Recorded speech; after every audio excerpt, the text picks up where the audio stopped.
Hey, welcome back to Goofy Harry. We've got something fire today. What if Oberyn stole Jon Snow from Winterfell and raised him beside Arianne Martell? Likes and subs keep us going. Alright, story time. Chapter 1. The Red Viper's choice. The tower had been red once before the fire took it. Now it stood black against a sky the color of a bruise. Its upper floors caved in where something had burned hot enough to crack stone, and the wildflowers that should have carpeted this stretch of the Dornish marches in late summer grew instead around a scatter of graves, so recent the dirt hadn't settled. Oberyn Martell counted them from horseback, 3 mounds close together and a fourth a little apart, smaller, tended with more care than the others. Someone had laid stones around it in a rough circle. The kind of thing a man does when he loved whoever lay beneath and had no time to do more. 3 kingsguard, Oberyn said, though there was no one beside him to hear it but his own household guard. 6 men he trusted with his life and a woman he trusted with more than that. Hightower went and he stopped. He didn't need to finish. He already knew. He swung down from his horse and walked to the ring of stones alone, boots crunching over ash-blackened grass, and knelt. No marker, no name. Whoever had buried this man hadn't wanted him found, or hadn't wanted the world to know how he died, or both. But Oberyn had spent 3 days following whispers through the Prince's Pass, a shepherd who'd heard steel ringing in the night, a sellsword who'd sold a mysterious lord 6 horses and asked no questions, a maester's raven that hadn't returned, and every whisper had led him here, to this tower, to this grave. "Arthur," he said quietly, and for a moment something in his chest that had been iron since King's Landing burned wet. He and Arthur Dayne had never been friends, not truly. The sword of the morning served dragons and Oberyn served vipers, and their paths crossed only at tourneys and small councils where men measured each other with their eyes and never their words. But Arthur Dayne had also once pulled a 15-year-old Oberyn out of the surf at Sunspear when a fool wager nearly drowned him, and laughed about it after instead of telling Dorne. And that was the sort of thing a man remembered even when he was busy hating everyone else that man had died defending. "Who killed you?" Oberyn murmured. "And where in the 7 hells is your sword?" There was no scabbard in the grave. He was sure of it without digging. No one buried a knight without his blade unless someone else had taken it. Dawn. The pale, rippled steel that had been in House Dayne for 1,000 years, forged from a fallen star, wielded by every sword of the morning since. Whoever had killed Arthur Dayne here had walked away with the most famous blade in Westeros, and Oberyn Martell intended to know who. He stood, brushed the ash from his knees, and looked up at the tower. "Ellaria," he called, though the woman waiting by the horses wasn't Ellaria yet. That would come years later, a different story, a different fire. This was still the woman who'd ridden with him since Sunspear, sharp-eyed and sharper-tongued, whose name history would forget and this story doesn't need. There were people here, living ones, recently. How recently? Days. He crouched by a wheel rut in the mud near the tower's broken door, half filled with rain but the edges still crisp. A cart. Heavy, heavier going than coming, which means something was loaded onto it before it left. He looked north, toward the mountains, toward the long gray line of the horizon where the Dornish marches gave way to the riverlands, and beyond that the north, where wolves ruled and men didn't smile easily. Someone survived whatever happened here, someone who wasn't a kingsguard corpse. "You think it was Stark?" "I think," Oberyn said, "that Rhaegar Targaryen sent his lover somewhere safe when he rode off to die at the Trident, and I think he trusted exactly 3 men to guard her, and I think all 3 of them are in the ground right there." He nodded toward the graves, which means whoever broke that guard did it with Rhaegar's own blood packed against him, and walked away with something worth more than gold or glory. He straightened, wiping his hands on his breeches. And for the first time since King's Landing burned in his mind's eye, Elia's screams, Rhaenys' small body, Aegon's skull against the wall, All of it delivered to him second-hand by men who'd been there and would never sleep easy again. For the first time, something other than grief moved through him. Curiosity. Cold, focused, dangerous curiosity. "You think there's a child," Ellaria said. "I think Lyanna Stark did not vanish into a tower in the Dornish marches for a year and a half because she liked the scenery." He mounted his horse without another word, and the party turned north, following a wheel rut through the mud toward Winterfell, where a wolf lord had just brought something home from the south that no one in the north yet understood the weight of. It took 3 weeks to reach Winterfell, 3 weeks of cold that got into a Dornish man's bones, and stayed there no matter how many furs he wrapped around himself. 3 weeks of watching the world go from red rock and sun-baked clay to gray stone and black pine, and finally to this. A castle of old dark walls steaming faintly in the cold like something alive. Snow already dusting its battlements, though it was barely past midsummer by the calendar the rest of the realm kept. "They'll ask why you've come," Ellaria said as they waited at the gate, breath fogging in front of her face, watching northern guardsmen with spears and suspicious eyes size up 8 Dornishmen who'd ridden a very long way to be somewhere this cold. "I'm delivering my uncle's effects to the family of the man who killed him," Oberyn said. "It's true. It's also the least interesting reason I could give them, which is exactly why it will work."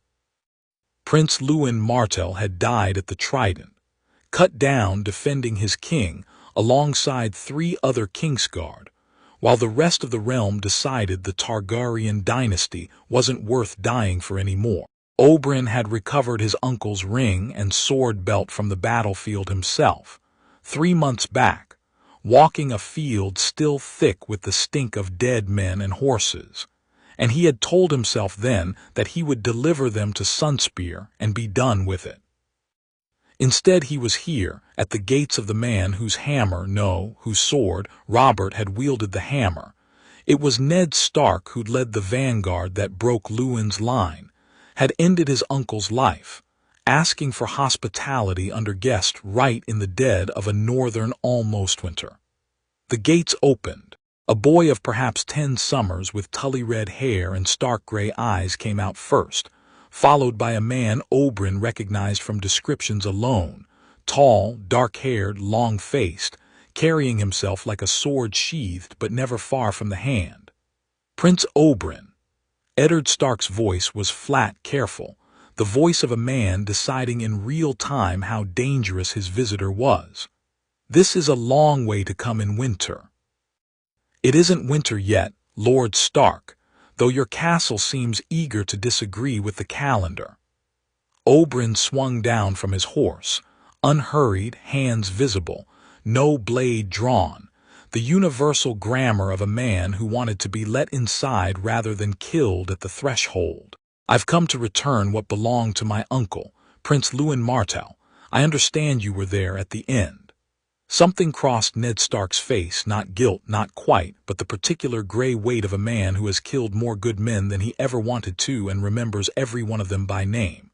"I was," he said. "He fought well, fought hard. I'm sorry for your loss, Prince Oberyn, whatever that's worth from the man who dealt it. It's worth a great deal, actually." Oberyn held his gaze. "Most men who kill princes don't bother remembering their names afterward." There was a silence, the kind that could have gone either way, and then Ned Stark did something that surprised him. He nodded once and said, "Come inside. You've ridden far enough that turning you back into the cold would be a poor return for a fallen man's honors, whichever side he died fighting for." Winterfell's great hall was warmer than Oberyn expected, fires roaring in hearths large enough to roast an ox. And that night he sat at Ned Stark's table, and did what he did best. He watched, and he listened, and he let people believe a smiling Dornishman with wine in his cup, and a woman on his arm was thinking about nothing more dangerous than the taste of northern mutt. He was thinking about the maid who had come into the hall twice already to whisper something urgent to a serving woman, and left both times looking harried. He was thinking about the way Lord Stark's new bride, Catelyn Tully, red-haired, pregnant, watching her husband with the careful patience of a woman who had married a man still grieving someone else, flinched, very slightly, every time a certain word came up in conversation. The word was bastard. "You've a new addition to the household, I hear," Oberyn said, conversational, refilling his own cup rather than waiting for a servant, which put people at ease more than they realized.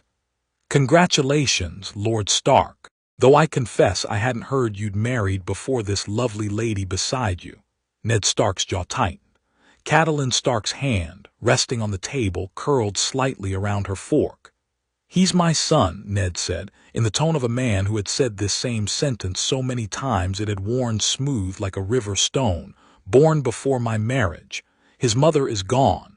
I've brought him home to be raised as a Stark of Winterfell in whatever way a bastard can be. A generous man." Oberyn smiled, easy, warm. A Dornish smile that had talked his way past 100 suspicious guards and into 100 beds, and out of at least a dozen situations that should have gotten him killed. Most highborn men leave their mistakes in whatever brothel produced them. You've brought yours home to your own hearth, in front of your new wife, no less. That takes either great honor or very little sense, Lord Stark, and I don't think you a foolish man. "Honor, then," Ned Stark said, and something in the flatness of his voice told Oberyn he'd struck close enough to a nerve that the Wolf Lord had stopped listening for danger and started, instead, defending a wound. "Interesting. May I see him?" Oberyn asked. "I've 6 nephews and nieces of my own back in Dorne, Lord Stark, and I confess a soft spot for babes even when they aren't mine. Humor a homesick uncle." He watched Catelyn Stark's eyes flick to her husband's face, watched Ned Stark hesitate exactly one breath too long before he said, "Willa can bring him down if he's not sleeping." There it is, Oberyn thought, sipping his wine, unhurried, patient as a spear waiting to be thrown. That hesitation is not the hesitation of a man ashamed of a bastard. That is the hesitation of a man protecting something. The child was brought down wrapped in gray wool, carried by a young woman with dark hair and dark eyes who did not meet anyone's gaze directly, and Oberyn understood within 3 seconds of looking at her that she was terrified, not of him, not of anything in the room, but of something she carried inside her like a stone she couldn't put down. "Willa," Ned Stark said, "this is Prince Oberyn Martell of Dorne. He wished to see the boy." "My lord." Willa dipped a curtsy, awkward with the baby in her arms, and Oberyn crossed the space between them with the loose, unthreatening grace of a man who had learned long ago that violence announced early was violence half-wasted. "May I?" he asked, and did not wait for the answer before he was already reaching, and Willa, flustered, let the babe pass into his arms because refusing a prince in his own host's hall was not something a serving woman's instincts prepared her for. He looked down at the child. Dark hair, still fine as down, the kind that would darken further with age.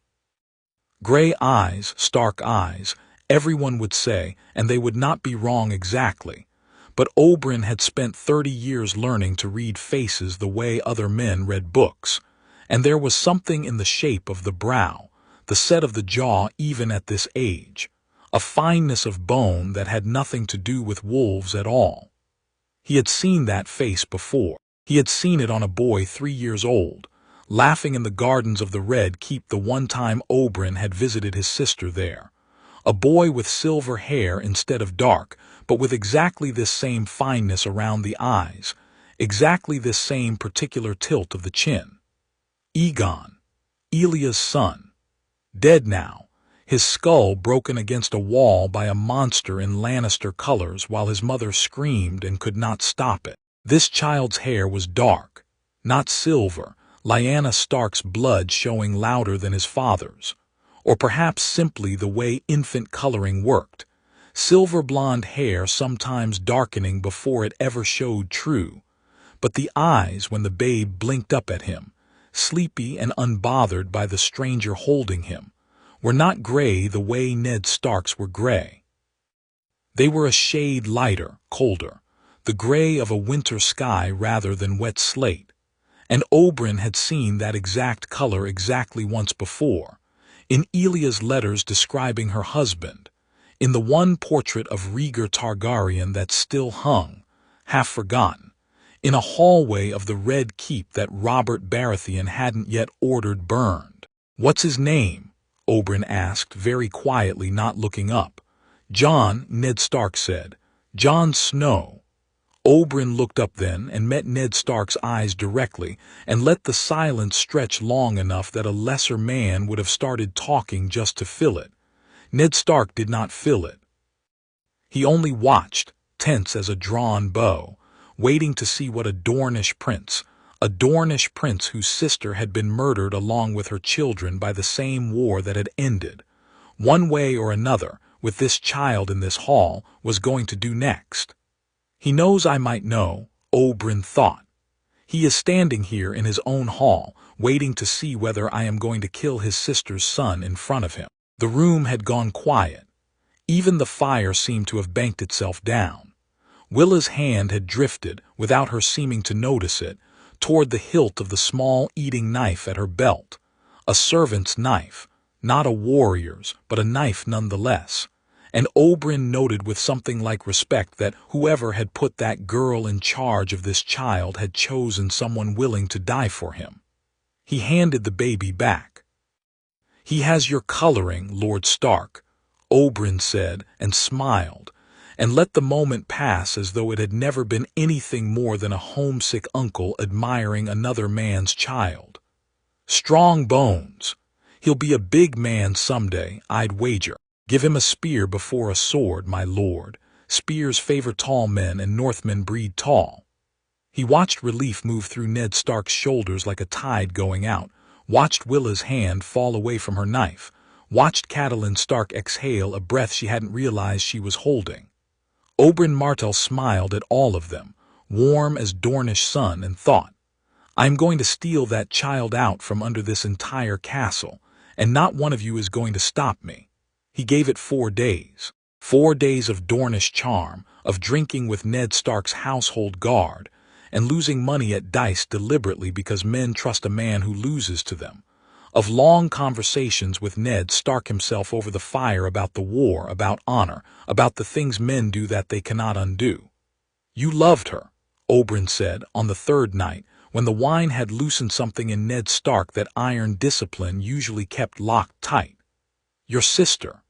More than anything in this world," Ned said. "She was wild as a summer storm and twice as bright, and I promised our father I'd bring her home safe from Harrenhal, and I failed her before the war even started." He was looking into the fire, not at Oberyn, the way men talk to fires when they can't quite manage to talk to another person. "By the time I found her, it was too late to bring her home at all." "I lost a sister too," Oberyn said. "You'll have heard how." Ned Stark's face did something complicated, grief and shame layering over each other, because whatever had happened to Lyanna Stark in that tower, it had not been Ned's hand or Robert's that killed Elia Martell and her children, but it had been Robert's war, Robert's crown, Robert's vengeance that had cleared the road for Tywin Lannister to do it. "Elia Martell did not deserve what happened to her," Ned said, low and rough. "Nor her children. I've told Robert as much to his face, and he told me to let it lie, that a war has costs and I should count myself lucky I didn't pay them. I have never forgiven him for that answer, Prince Oberyn, and I don't expect I ever will." "Then you and I have something in common," Oberyn said. "I have sworn to see every man who touched my sister and her children pay for it in blood. Tywin Lannister, Gregor Clegane, every man who stood by and let it happen and called it necessary. I intend to collect that debt if it takes me the rest of my life." "I don't doubt you will," Ned said, and there was no judgment in it, only a tired, honest understanding, one grieving man recognizing another. "I'd have done the same in your place. Gods help me. Some nights I think I should do it myself, and be damned to what Robert would say about it." You are a good man, Oberyn thought, watching him, and it was not a compliment he gave easily or often. An honest man. And that is exactly why I am going to take something from you that you will never even know was stolen, because you would rather die than see harm come to that child, and I intend to keep him alive by making sure you believe he is dead.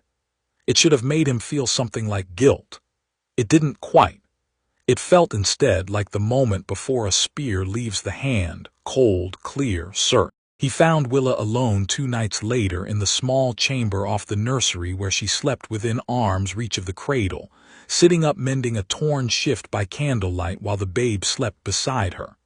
"You're not from the north," Oberyn said from the doorway, quiet enough not to wake the child. Willa's head snapped up, needle stilling. "My lord, Prince actually, but let's not stand on it." He came in without waiting for permission.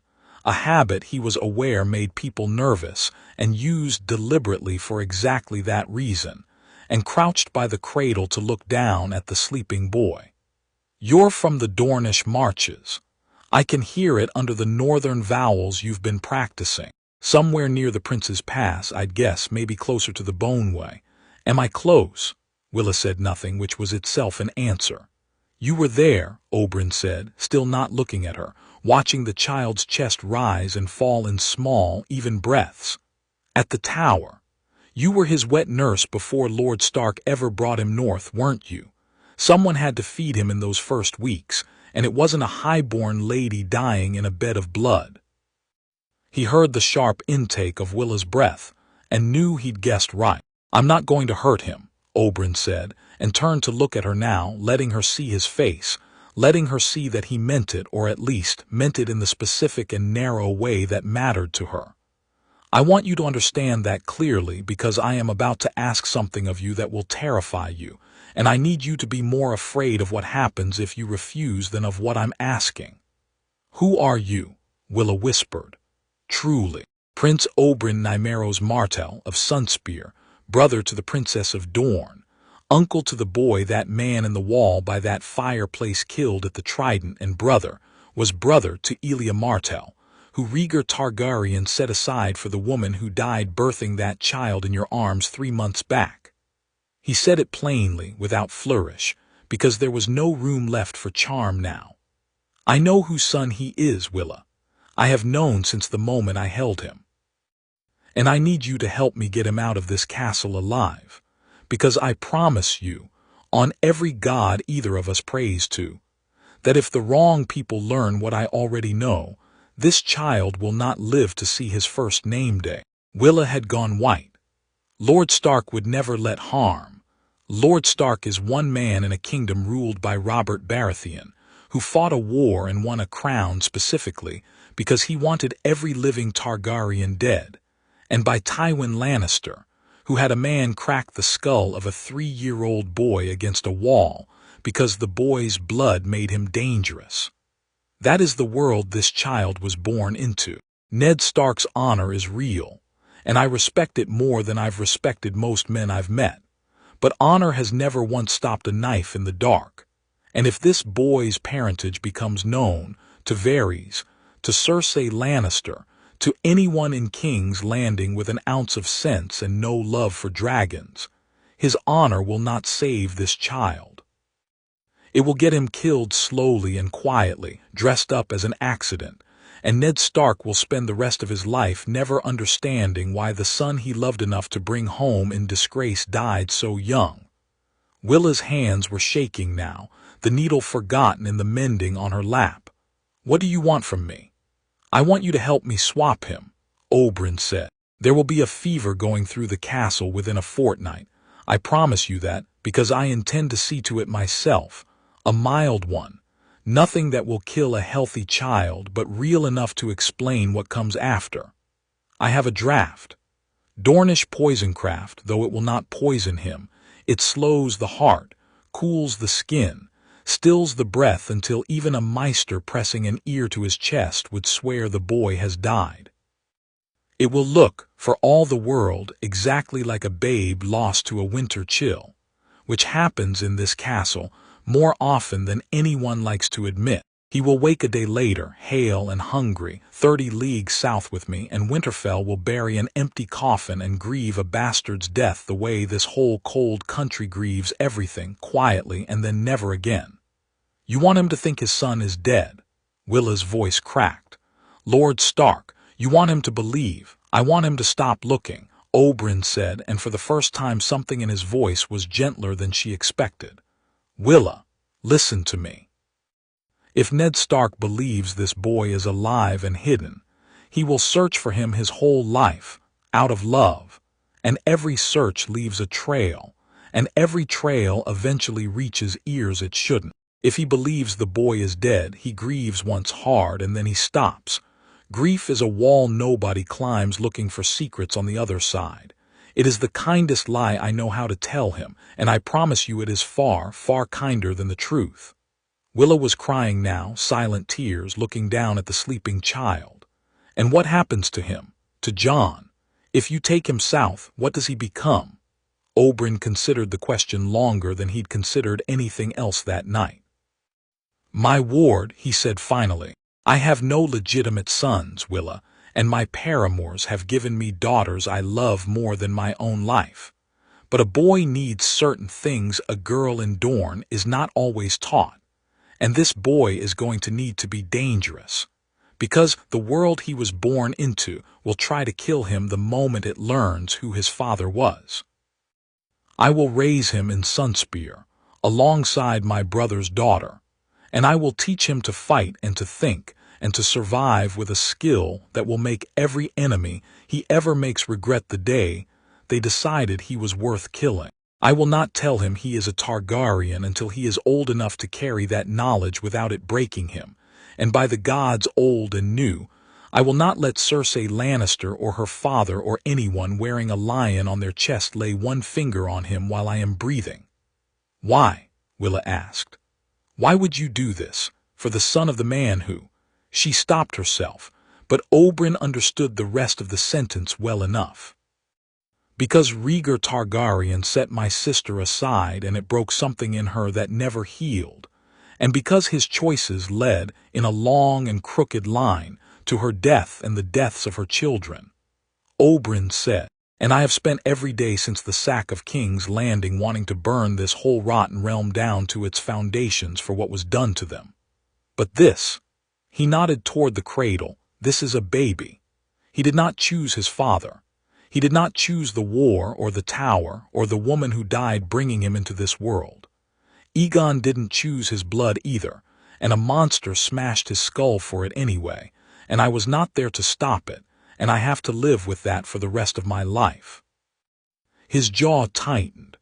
I will not let it happen twice, not while I have breath in my body and a horse fast enough to carry him away from it. Willa looked at him for a long moment, tears still on her face, and then slowly she nodded. Tell me what you need me to do, she said.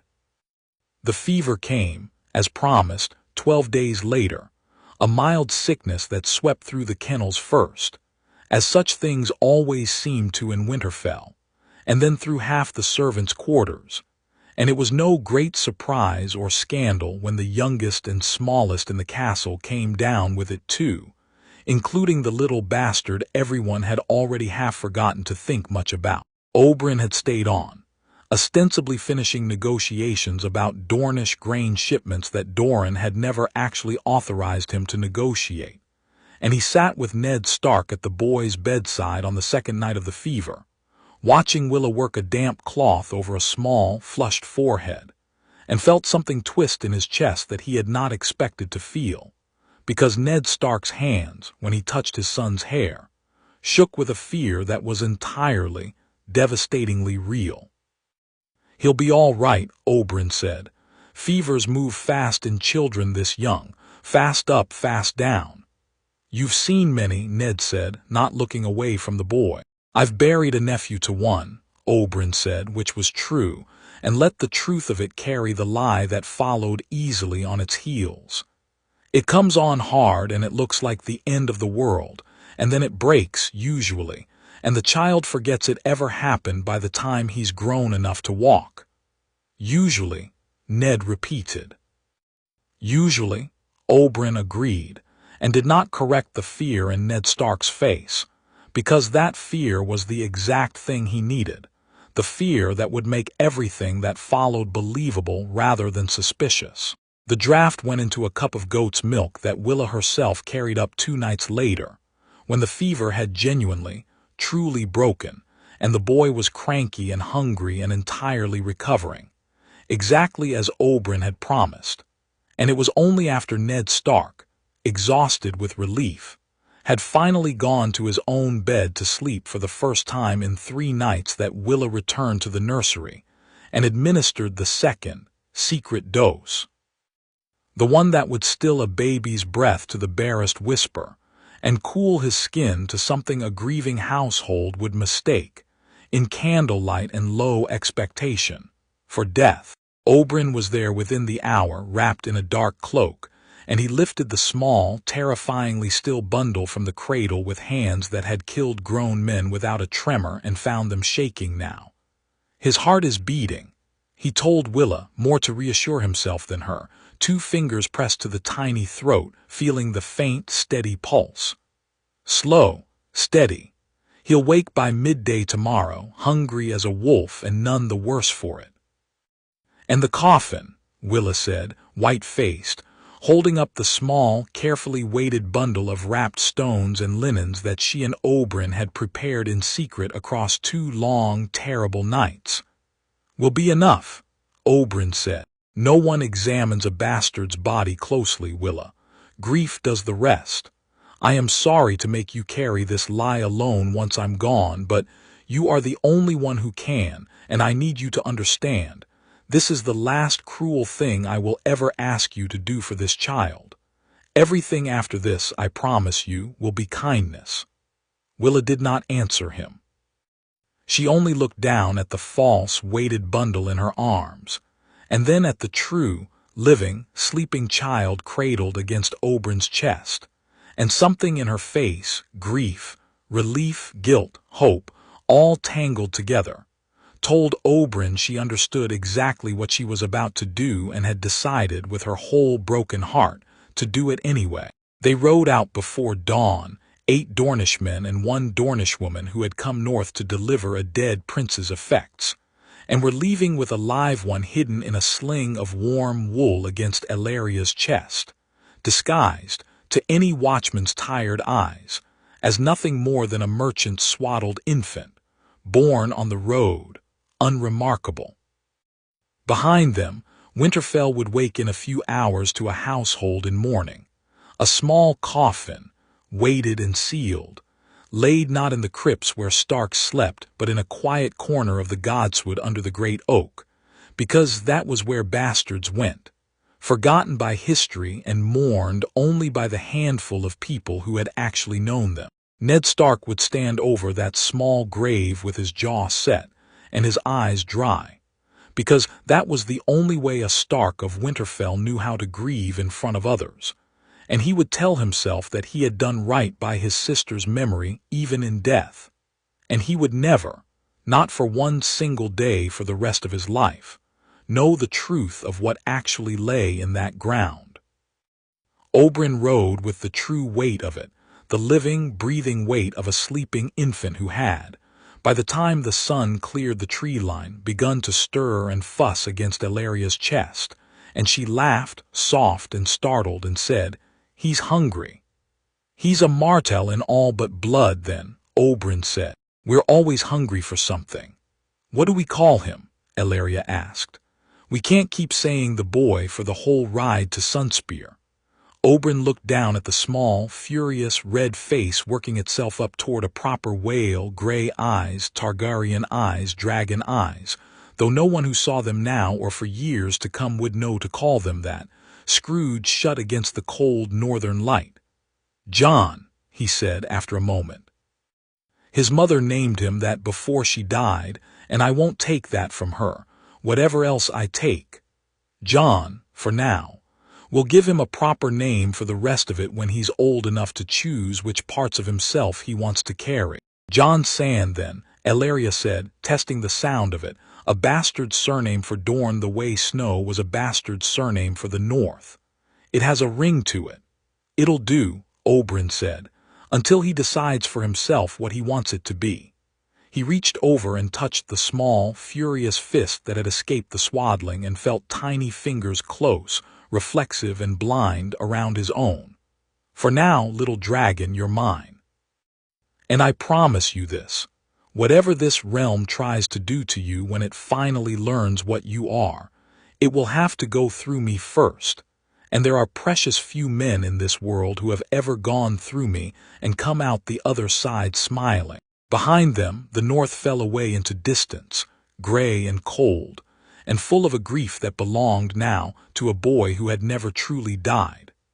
Ahead of them lay Dorne, sun, sand, poison, and a 6-year-old girl named Arianne Martell who was, at that very moment, 300 leagues south, demanding of her father why she couldn't yet have a sword of her own, entirely unaware that her whole life was about to change.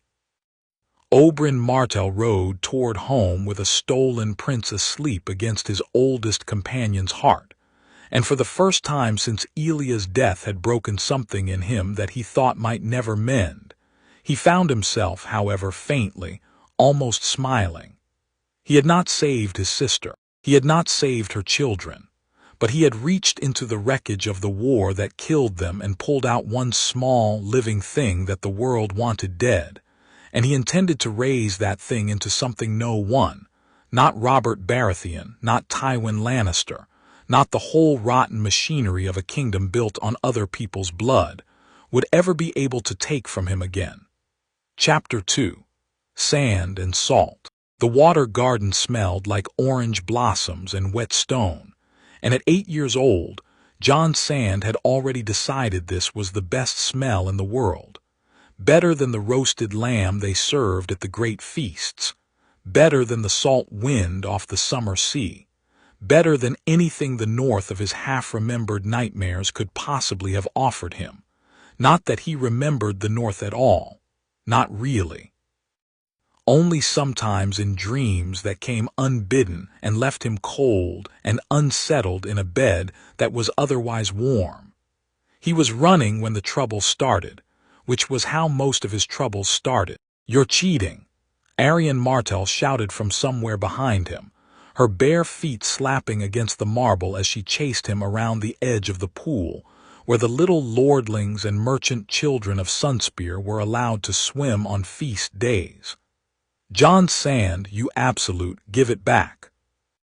"I'm not cheating," Jon called over his shoulder, laughing, the small carved wooden horse clutched tight in his fist, Arianne's favorite toy, carved by her father's own hand from Dornish cedar, and the thing she guarded more jealously than she guarded anything else in the world except perhaps her pride.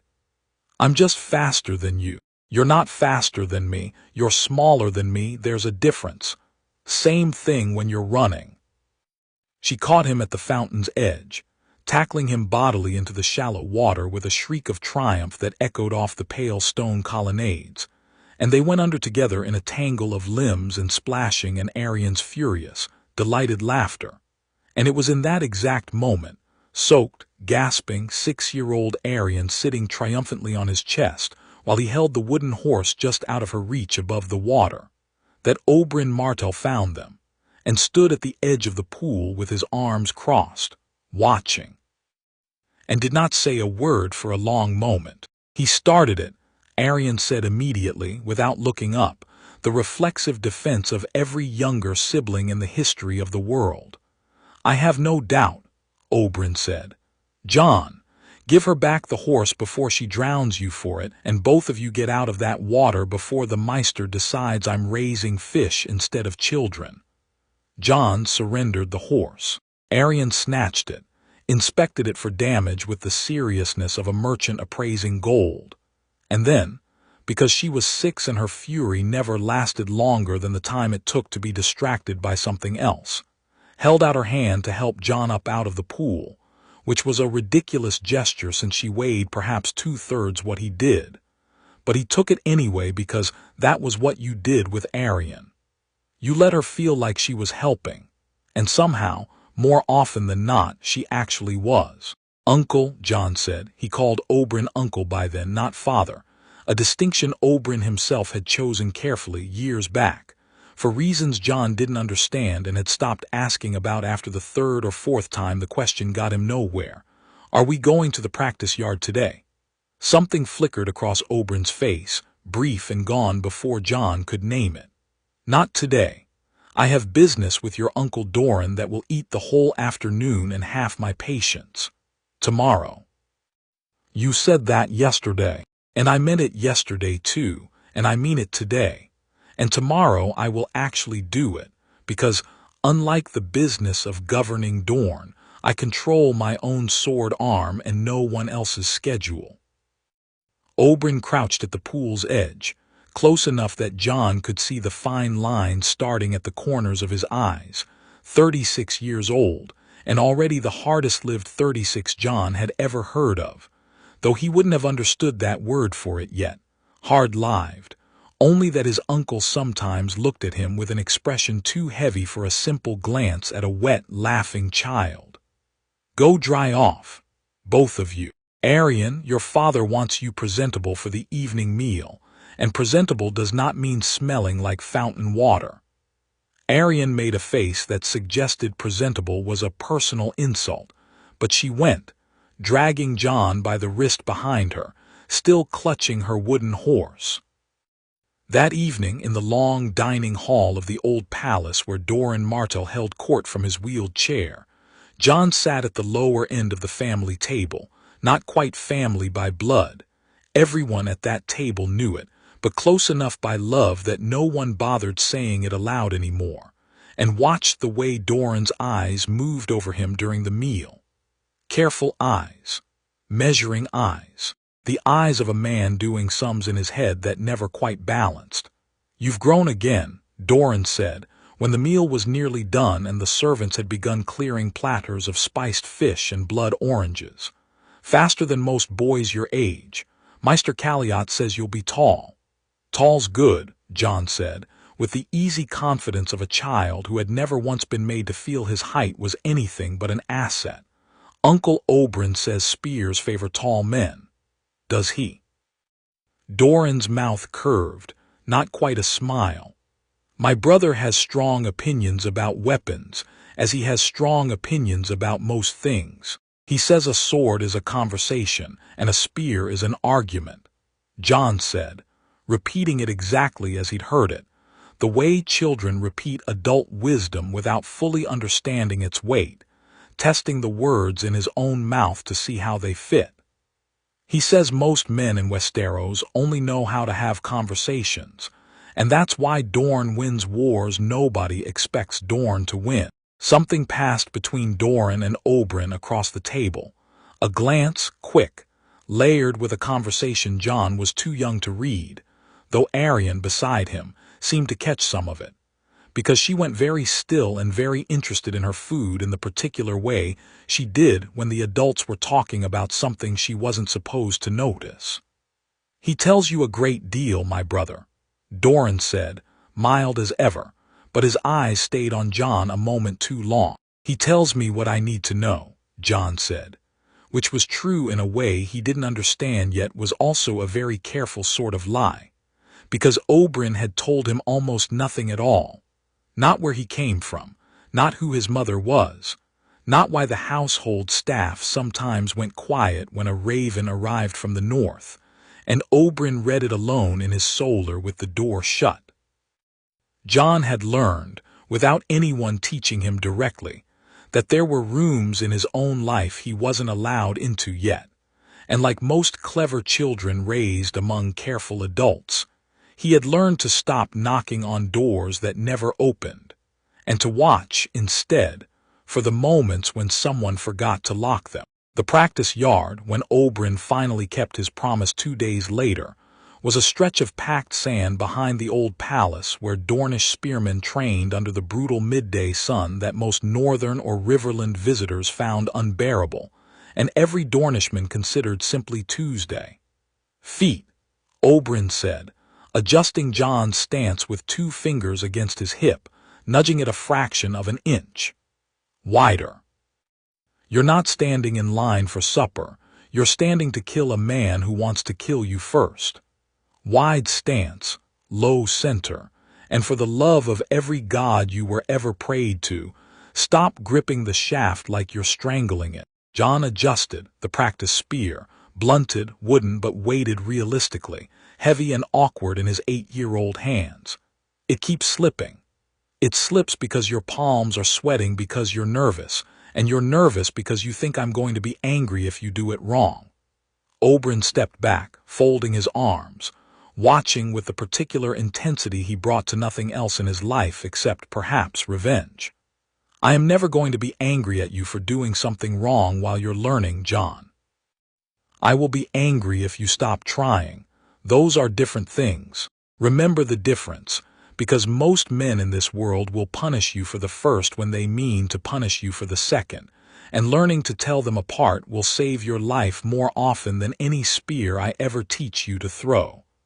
Yes, uncle. Now, again. And this time breathe before you thrust. Don't hold your breath like you're diving for pearls. They worked through the worst heat of the afternoon. Oberyn correcting, demonstrating, correcting again, and Jon, sweating, exhausted, his small arms burning by the 20th repetition of a simple forward thrust, did not once ask to stop, which was, Oberyn thought, watching him, either a very good sign or a very worrying one, because 8-year-olds were supposed to want to stop things eventually, and this one simply didn't. Enough, Oberyn finally said, when the shadows had lengthened enough that even Dornish stubbornness had to concede to the coming evening. You'll be sore tomorrow. That's normal. If you're sore in 3 days, tell Maester Caliot because that's not. Jon lowered the spear, breathing hard, grinning despite the exhaustion.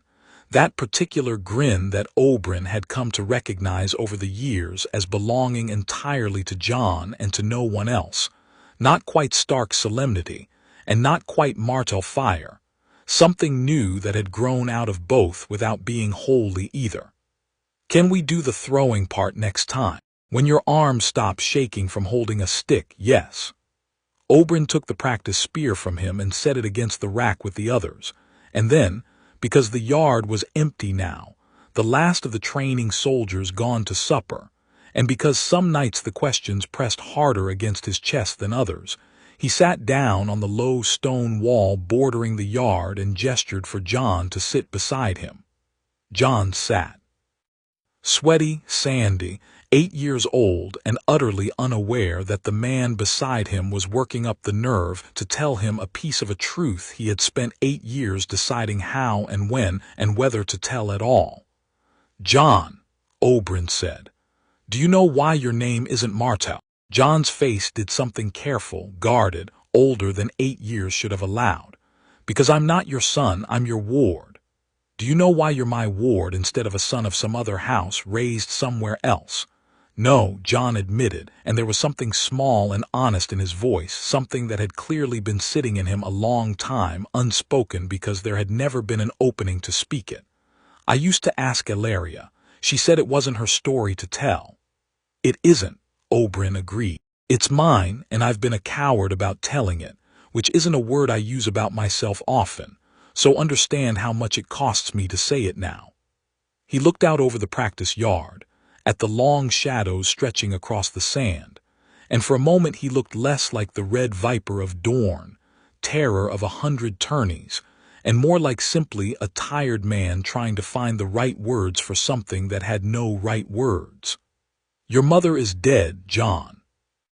She died giving birth to you, far from here in a place called the Tower of Joy near the Prince's Pass. I was not there. I only came after, and by then it was already done. Jon was very still. You told me that before, when I was little. I told you a piece of it. I've never told you the whole of it because the whole of it is dangerous, and I have been waiting, perhaps too long, for you to be old enough to carry dangerous knowledge without it spilling out of you in places it shouldn't. Oberyn turned to look at him directly. Your mother's name was Lyanna. She was highborn, very highborn. And your father, he paused, and even after 8 years of rehearsing this moment in his own head, the words still cost something to say aloud. Your father was a prince, Jon, a prince of a house that no longer sits any throne in this world, because the whole of Westeros went to war and burned that house down to the roots. And if certain people learned whose son you truly are, they would try to finish what that war started on you without a second thought. Jon's gray eyes, pale, cold-colored, so unlike the warm brown eyes of most Dornish children he grew up beside, had gone very wide.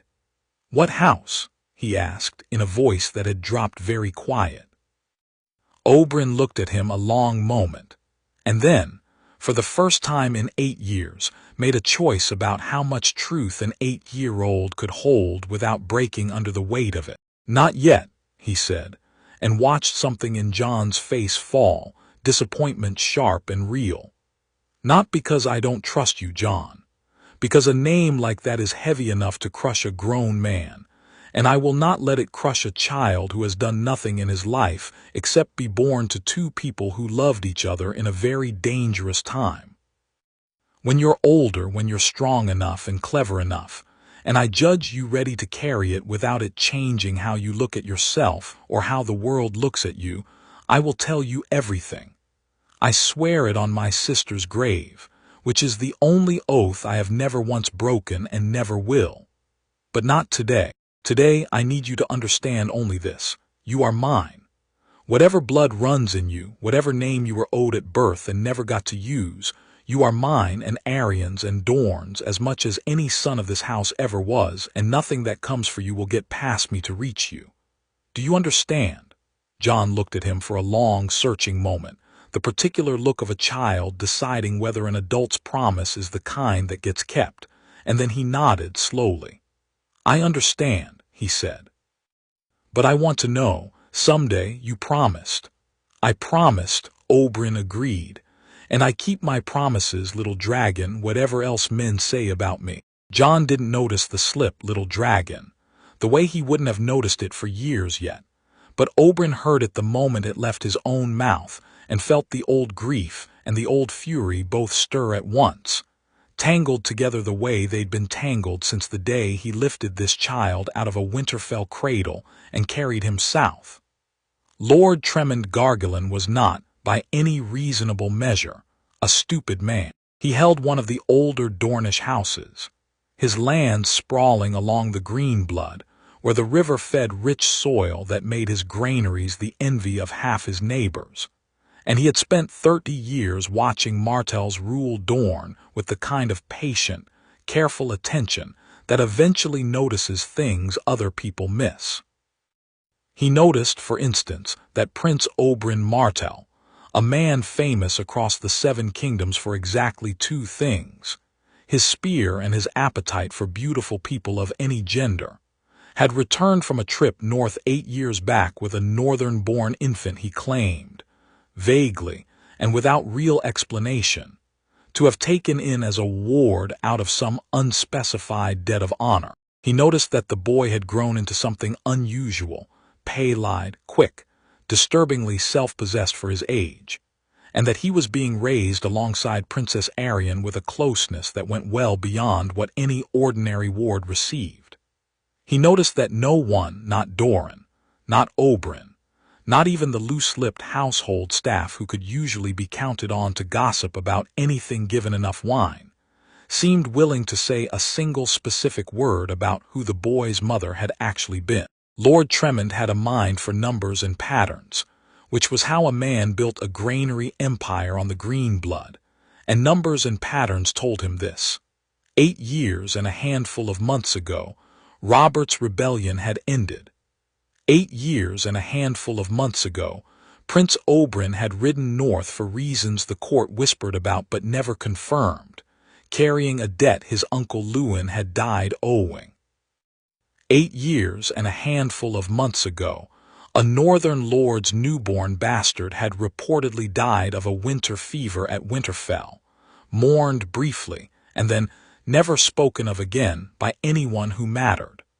Lord Tremond did not believe in coincidences that convenient. He believed in secrets, and he believed, correctly, though he would never have guessed at the true shape of it, that Prince Oberyn Martell was sitting on one large enough to shake the 7 kingdoms, if only he could prove it. He came to Sunspear that autumn ostensibly to discuss grain tariffs with Prince Dorne, and he spent 3 days in the palace doing exactly that, patient and boring and entirely unremarkable. And on the 4th day, he found a reason to walk through the gardens near the practice yard at the hour he had learned, through careful and discreet questioning of servants who did not realize they were being interrogated, that Prince Oberyn conducted the boys' training. He watched from a shaded colonnade unseen, or so he believed, as Oberyn ran the boy through spear drills in the brutal Dornish sun. Proper drills, real drills, the kind of training a man gave a son he intended to make dangerous, not the token attention a lord gave some servant's orphan taken in out of pity. Faster, Oberyn was saying. You're thinking about the throw before you've even set your feet. Set, breathe, then throw. If I can watch you think, so can your enemy, and thinking men die slower than instinctive ones, which is a cruelty, not a mercy. The boy, 9 now, tall for his age, dark-haired, and even from this distance Lord Tremond could see the unusual pallor of his eyes, reset his stance and threw, and the wooden practice spear thudded solidly into the straw target 20 paces distant with a force that made Lord Tremond's eyebrows lift despite himself. Better, Oberyn said. Again.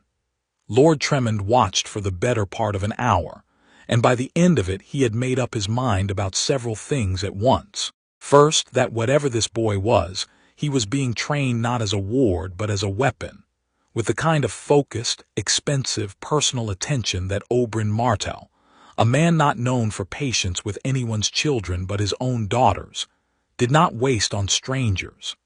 Second, that a boy trained this hard, this young, by a man this dangerous, was either being groomed for something very important, or was already somehow something very important, and had been from the day he arrived. Third, and this was the thought that made Lord Tremond's mouth go dry with a mixture of fear and ambition, that if he was right about the timing, about the north, about the tower and the dead bastard and the too convenient arrival of a northern ward in Sunspear, then Dorne might be quietly, secretly harboring the one thing that could either save it or destroy it utterly, depending on who controlled the knowledge of it. He needed proof. And proof in Sunspear, in the shadow of a man like Oberyn Martell, was a very dangerous thing to go hunting for. He made his mistake 3 days later, in the wine cellars beneath the old palace, where he had bribed a steward to let him examine old shipping manifests under the guise of comparing grain export figures, and while there, had also bribed the same steward, with rather more gold, to describe in detail exactly what he remembered of the night Prince Oberyn had returned from the north 8 years back. The steward, a nervous man named Alain who had worked in the palace kitchen since before Oberyn was born, remembered more than he should have, and told Lord Tremond more than he should have, because gold has a way of loosening tongues that loyalty alone sometimes cannot hold shut. He remembered the infant wrapped in northern wool, too pale for a Dornish babe, and the exhausted, hollow look on Prince Oberyn's face that had nothing to do with simple travel weariness, and the way Elaria Sand had refused to let anyone else so much as touch the child for the first 3 days, guarding him like a hawk over a single precious egg. Lord Tremond thanked him, paid him, and left the cellars satisfied, believing himself unobserved. He was wrong. Jon had been in the cellars looking for a specific bottle of Dornish red his uncle wanted brought up for supper.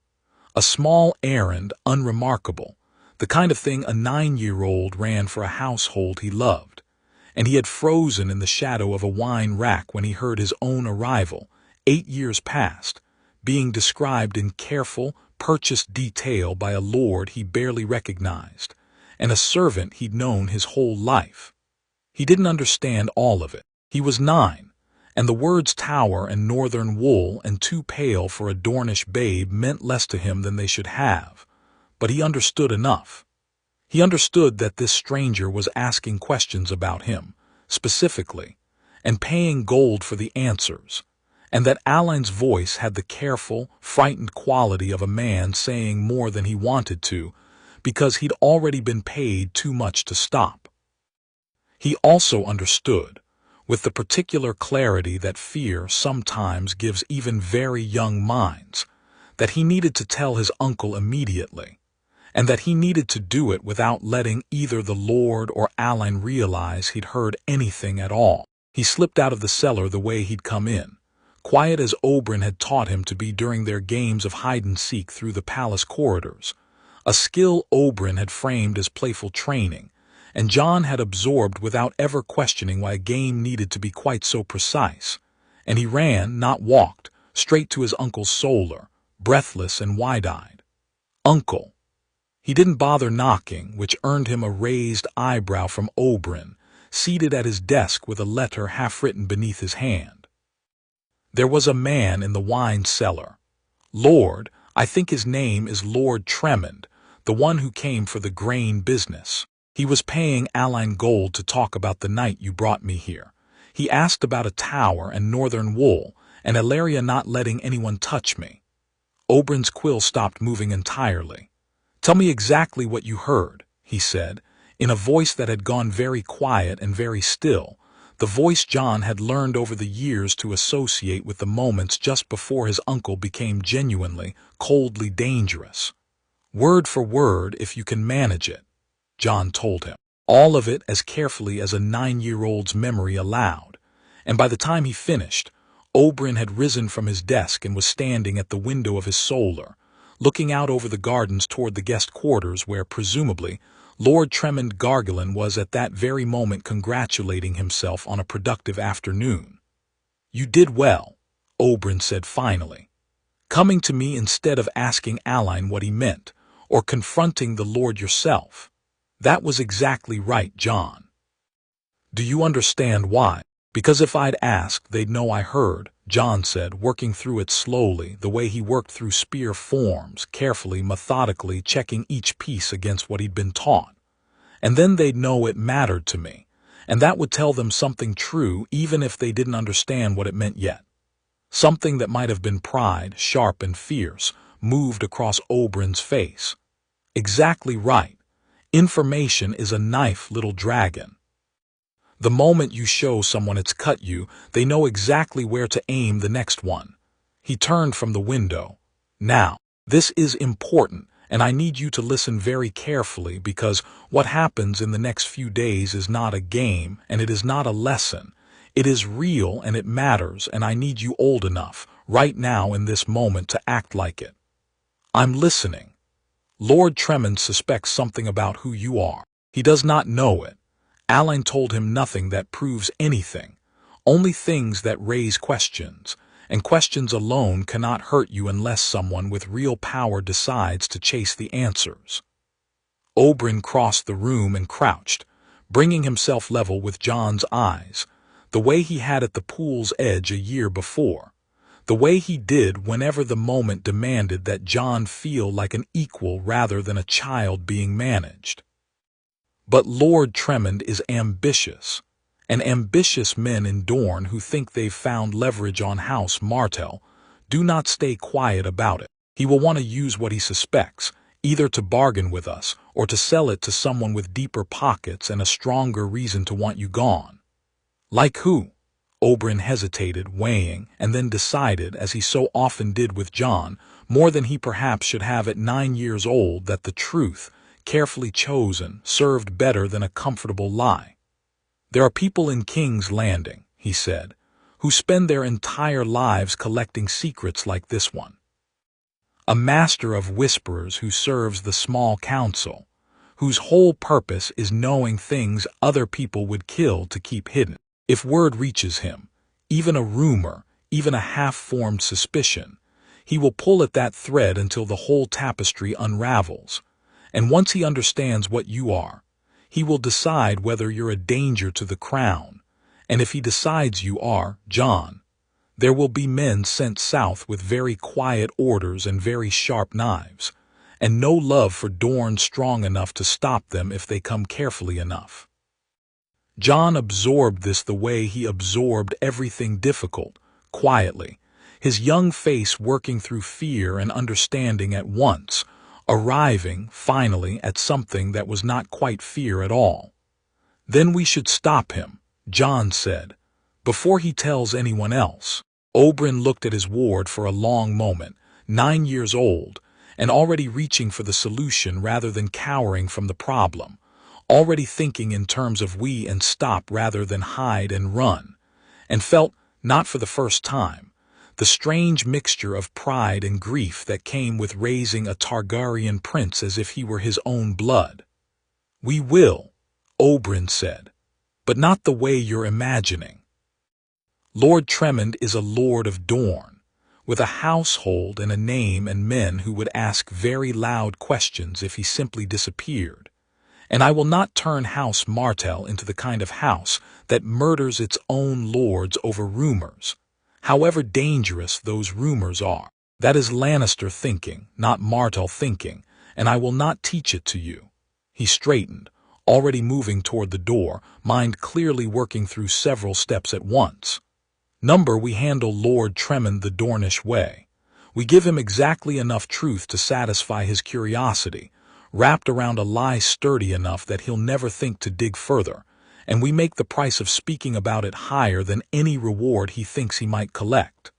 "How?" "Watch," Oberyn said, and for the first time since Jon had come running into the solar, he smiled. The particular smile Jon had learned meant his uncle had just found the shape of a very satisfying revenge. "And take notes. This is a lesson too." Lord Tremond Gargillan was summoned to a private audience with Prince Oberyn that evening, not in the formal hall but in Oberyn's own solar over wine and fruit, the kind of intimate setting a lesser man might have mistaken for informal and therefore safe. "You've been asking questions," Oberyn said without preamble once the wine was poured and the door closed. "About my ward." Lord Tremond, to his credit, did not flinch outwardly, though something in his eyes went carefully blank. "I've been curious, Prince Oberyn, as any lord would be, about a boy raised so close to House Martell with so little explanation for his origins. Curiosity is a fine quality in a lord who manages granaries," Oberyn said, sipping his wine unhurried. "It's a considerably more dangerous quality in a lord who bribes palace stewards for gossip about my private affairs 8 years past." He watched Lord Tremond's face carefully. "Alan came to me within the hour, by the way. He's frightened of what he's done, and rightly so, though I've assured him his tongue will remain attached to his head as long as he understands not to sell it again." "I meant no offense to House Martell." "You meant precisely to offend House Martell," Oberyn said, still pleasant, still unhurried, in a tone that made the pleasantness somehow more unsettling than open anger would have been. "You meant to find something you could use, a secret worth trading, or worth threatening us with, in whatever negotiation you're hoping to squeeze more concessions out of my brother regarding your grain tariffs. I don't blame you for the ambition, Lord Tremond. I blame you for the method, and I intend to correct that error before we go any further." Lord Tremond set down his wine cup very carefully. "What is it you'd have me understand, my prince?" "The truth," Oberyn said, "which is considerably less exciting than whatever theory you've constructed in your head, but which I'll give you anyway, because a hungry man fed a real meal stops chewing on stones." He leaned back.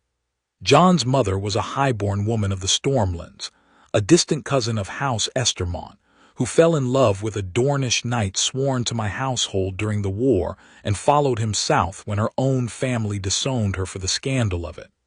The knight died at the Trident. She died bearing his child 3 months later, alone, frightened, and far from any family willing to claim either of them. I found them both, mother dying and child barely breathing, while searching the prince's pass for word of my Uncle Lewin's final battle. I could not save her. I could save him. I did. He met Lord Tremond's eyes steadily. "That is the whole of it, Lord Tremond. Not a tower in the north. Not a dead bastard swapped for a living one. A dying woman and an orphaned child and a man who couldn't walk away from either. If it seems dramatic enough to whisper about at feasts, that's because grief is always dramatic to people who didn't live through it, and mundane to everyone who did. It was, Jon would understand much later, a masterpiece of a lie, built almost entirely from true fragments rearranged into a shape that satisfied curiosity without revealing anything dangerous.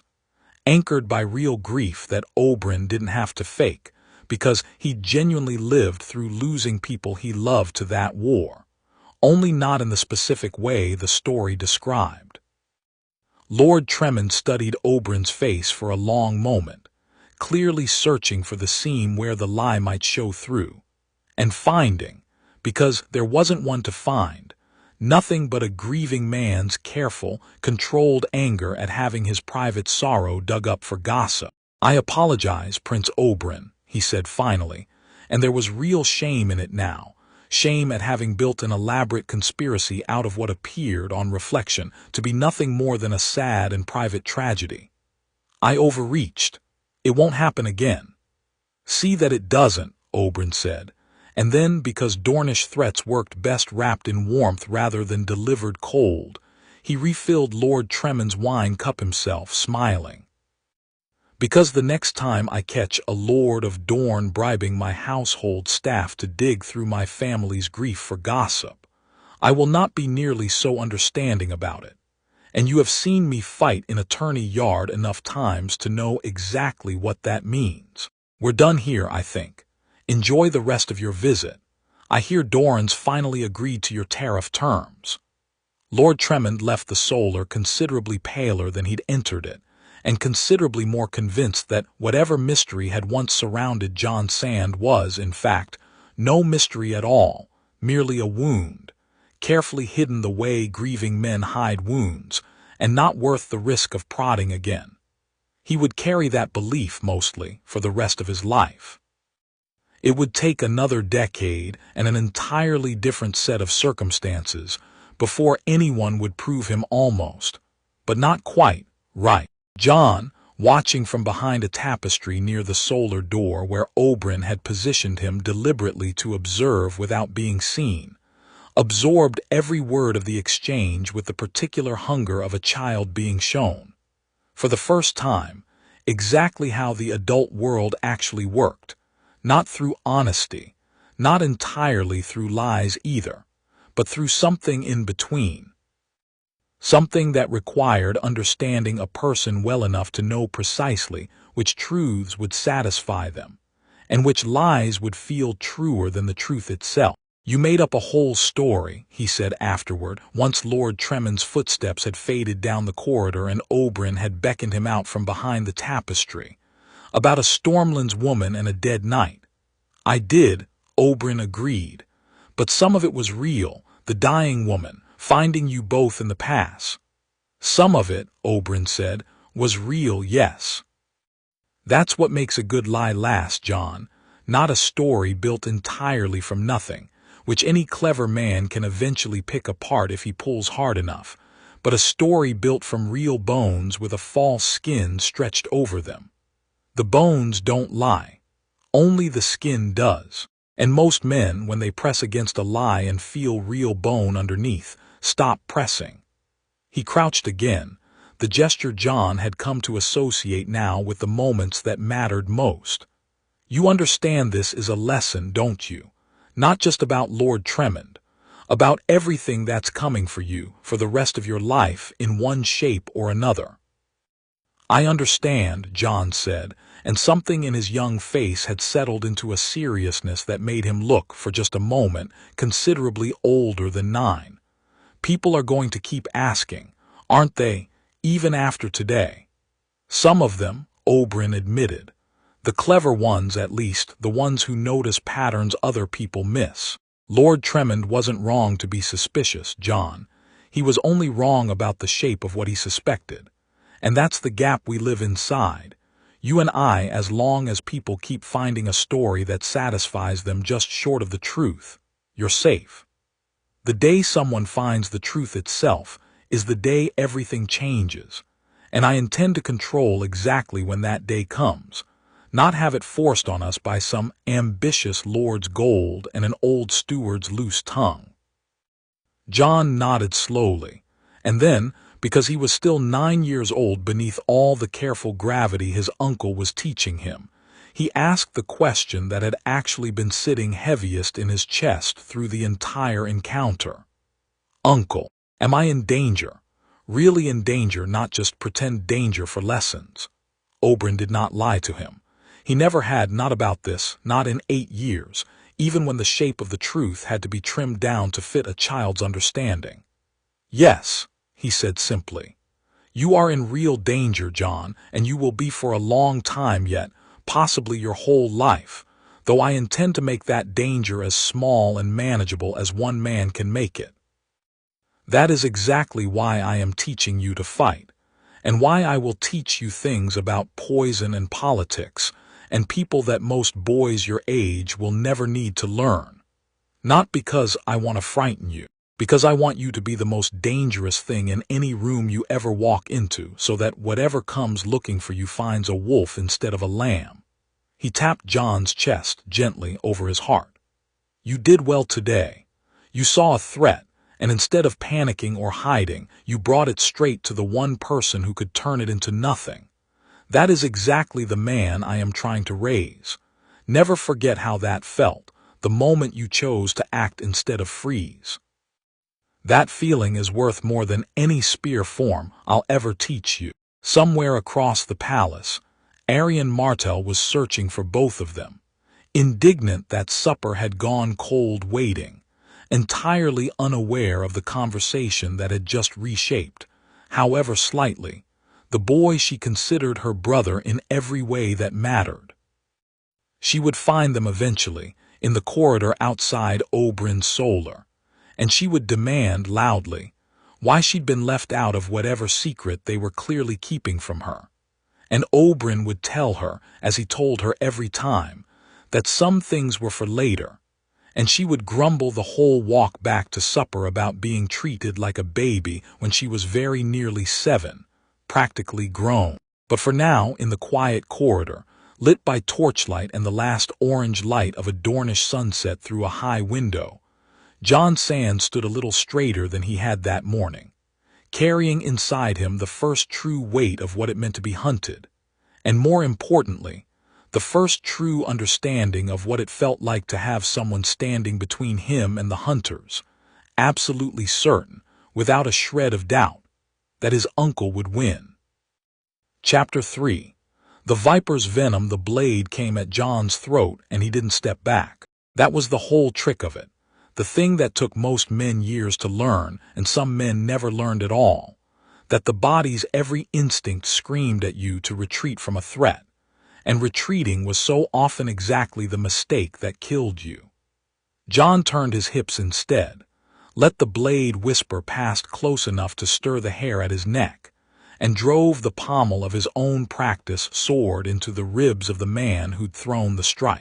Sir Gerald Dane, Darkstar, they called him, not to his face but everywhere else. A lean and vicious cousin of the Danes of Starfall who'd come to Sunspear that season to test his blade against whoever Dorne considered worth testing, staggered back with a grunt, more surprised than hurt. "Again," Jon said, and there was something in his voice at 14 that made grown men listen despite themselves. Not loud, never loud, but certain, the way his uncle's voice went certain right before he did something that ended a fight. "You're quick," Darkstar admitted, circling blade low. "Quicker than a boy your age has any right to be. Who taught you that turn? That's not a water garden's drill, that's an old Dornish counter, the kind my own Meister spent a year drilling into me before I understood why it worked. Prince Oberyn taught me." "Of course he did." Darkstar's smile had teeth in it, the particular unpleasant smile of a man who enjoyed violence a shade more than was healthy. "The Red Viper doesn't waste his time on students who won't eventually be worth the venom." He came again, faster this time, a real attack rather than a testing one, and the practice yard around them had gone quiet in the way it always did when a fight stopped looking like practice and started looking like something with actual stakes. A dozen household guards and 2 visiting Dane retainers, and near the shaded colonnade, Arianne Martell, 16 now, arms crossed, watching with the particular intensity she brought to nothing else except her own ambitions and the people she loved. Jon parried, twisted, and this time instead of retreating into defense he pressed forward, a Dornish habit, a thing Oberyn had drilled into him 1,000 times over 6 years of brutal afternoons in this exact sand. Northmen fight like they're guarding a door. Dornishmen fight like they're breaking one down. He beat Darkstar's blade wide, stepped inside his guard, and put the flat of his sword against the man's chest hard enough to knock the air from him and send him stumbling backward into the sand.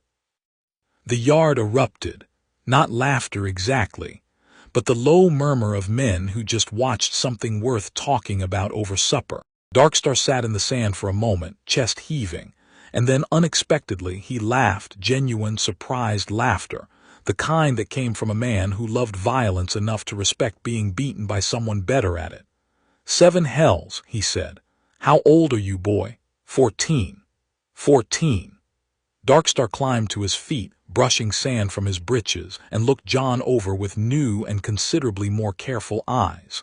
I've fought grown knights who couldn't manage that combination at 30. What in the world is Oberyn Martell raising you to be? It was, Jon would think later, an entirely reasonable question, and one he still didn't have a real answer for. 6 years after his uncle had first told him the barest edge of the truth in this same practice yard. His heir in everything but name, said a voice from the colonnade, and Arianne came forward, uncrossing her arms, her dark eyes moving over Darkstar with the frank, appraising interest she'd inherited from her father and her uncle both. Which is more than most men in this yard will ever be to anyone, Sir Gerald. Careful, my father tells me you've a reputation for testing blades. Jon's temper is worse than his sword arm, and his sword arm just put you in the sand. Princess Arianne, Darkstar bowed, the mockery in it not quite hidden, not quite meant unkindly either. I've heard a great deal about you as well. None of it, I think, will surprise me once I've spent an evening in your company. Most things about me don't surprise people until they've spent an evening in my company, Arianne said, and there was a flash of something sharp and pleased in her smile that made Jon roll his eyes, because he'd known that particular smile his entire life, and it never once meant good news for whoever it was aimed at. They found Oberyn later that evening in his solar, not with wine this time, but with a small wooden case laid open on his desk, dozens of tiny glass vials nestled in velvet, each labeled in his own careful hand. Darkstar's telling everyone in the guest hall you nearly broke his ribs, Oberyn said, without looking up from whatever he was measuring into a small silver dish. I'm told he's delighted about it. Dornishmen. We really are a strange people. He came at me like he meant it, Jon said, dropping into the chair across the desk, still faintly sandy from the yard. I thought he was testing me at first, then I realized he wasn't. He was testing you, Oberyn said.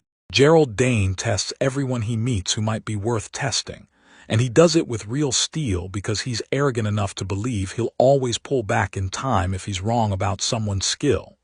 It's a dangerous habit that will get him killed one day, probably sooner than later, and I'd have told him so myself, except I rather enjoyed watching you put him in the sand. He looked up finally, and there was real pride in his face, unguarded for once. You didn't retreat. You told me never to retreat. I told you a great many things over the years, and you actually listened to most of them, which continues to surprise me given how rarely Arianne manages the same feat. He capped the vial he'd been working with and set it carefully aside. Sit. I want to show you something, and it's time, past time, honestly, that I did. Jon watched as Oberyn arranged 4 small vials across the desk, each containing a liquid of a slightly different hue, one nearly clear, one faintly green, one the deep amber of old honey, one so dark it looked almost black in the lamplight. "The long farewell," Oberyn said, tapping the clear one. "Tasteless, odorless, kills within a fortnight of the first dose if administered correctly across several meals. The victim simply wastes away, and any Meister worth his chain will call it a wasting sickness and move on with his life. This, the green one, is called the widow's kiss. Faster. A single dose, death within the hour, but it has a smell, faint, like almonds, which means you need either a victim with no sense of smell or a meal strong enough to cover it. This, the amber, is sweet sleep, and it doesn't kill at all in small doses, only puts a man into a deep and dreamless rest, which has more uses than poison that kills outright, because a sleeping enemy can be questioned, moved, replaced, or simply removed from a room without anyone the wiser." He tapped the last, darkest vial. "And this is the one I want you to remember above all the others, because it saved your life once, though you were too young to know it at the time." Jon looked at the dark vial with new attention. "What is it?" "Tears of lies, though what I have here is my own refinement of it, and considerably gentler than what the lysine poisoners peddle." Oberyn's voice had gone quieter, more careful. "In a large enough dose it kills, same as any poison worth its price. But in a very precise, very small dose, administered by someone who understands exactly what they're doing, it slows a person's heart and breath to something so faint it can pass, to any but the most careful examination, for death itself. The body cools.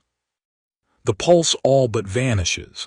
A man could press 2 fingers to the throat and feel nothing at all unless he knew exactly where and how hard to press." He met Jon's eyes. "I used this, Jon, 8 years ago in the north, on a night I have never described to you in full." Jon sat very still. "On me?" "On you," Oberyn confirmed. "You were 3 months old, and I needed the whole of Winterfell to believe, with their whole hearts, that you had died of a winter fever, because that belief was the only thing that would let me carry you south without your father spending the rest of his life searching for you. I gave you a dose small enough and precise enough that you slept through your own funeral and woke the next morning hungry and furious, exactly as I promised the woman who helped me it would happen." The room had gone very quiet. Jon's mind was working through this. The word father dropped so casually into the sentence, the specific detail of a funeral, an actual funeral, real enough that his uncle had needed real poison to fake it convincingly. "My father," Jon said slowly. "You've never said that word before. Not once. 6 years, and you've told me my mother died bearing me, and there was danger and a house that burned, but you've never once said the word father like he was a real person with a name." Oberyn's jaw tightened, and for a moment Jon watched his uncle, the Red Viper of Dorne, a man who had never once, in Jon's memory, looked uncertain about anything, looked genuinely uncertain. "You're 14, Oberyn said. "Old enough to have watched Darkstar test you with a real blade and beaten him without flinching. Old enough, I think, finally, to be trusted with the rest of it."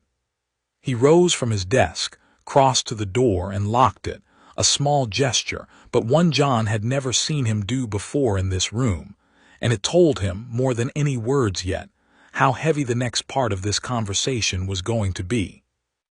"I made you a promise 6 years ago in the practice yard, that when I judged you ready, I would tell you the whole truth about who you are.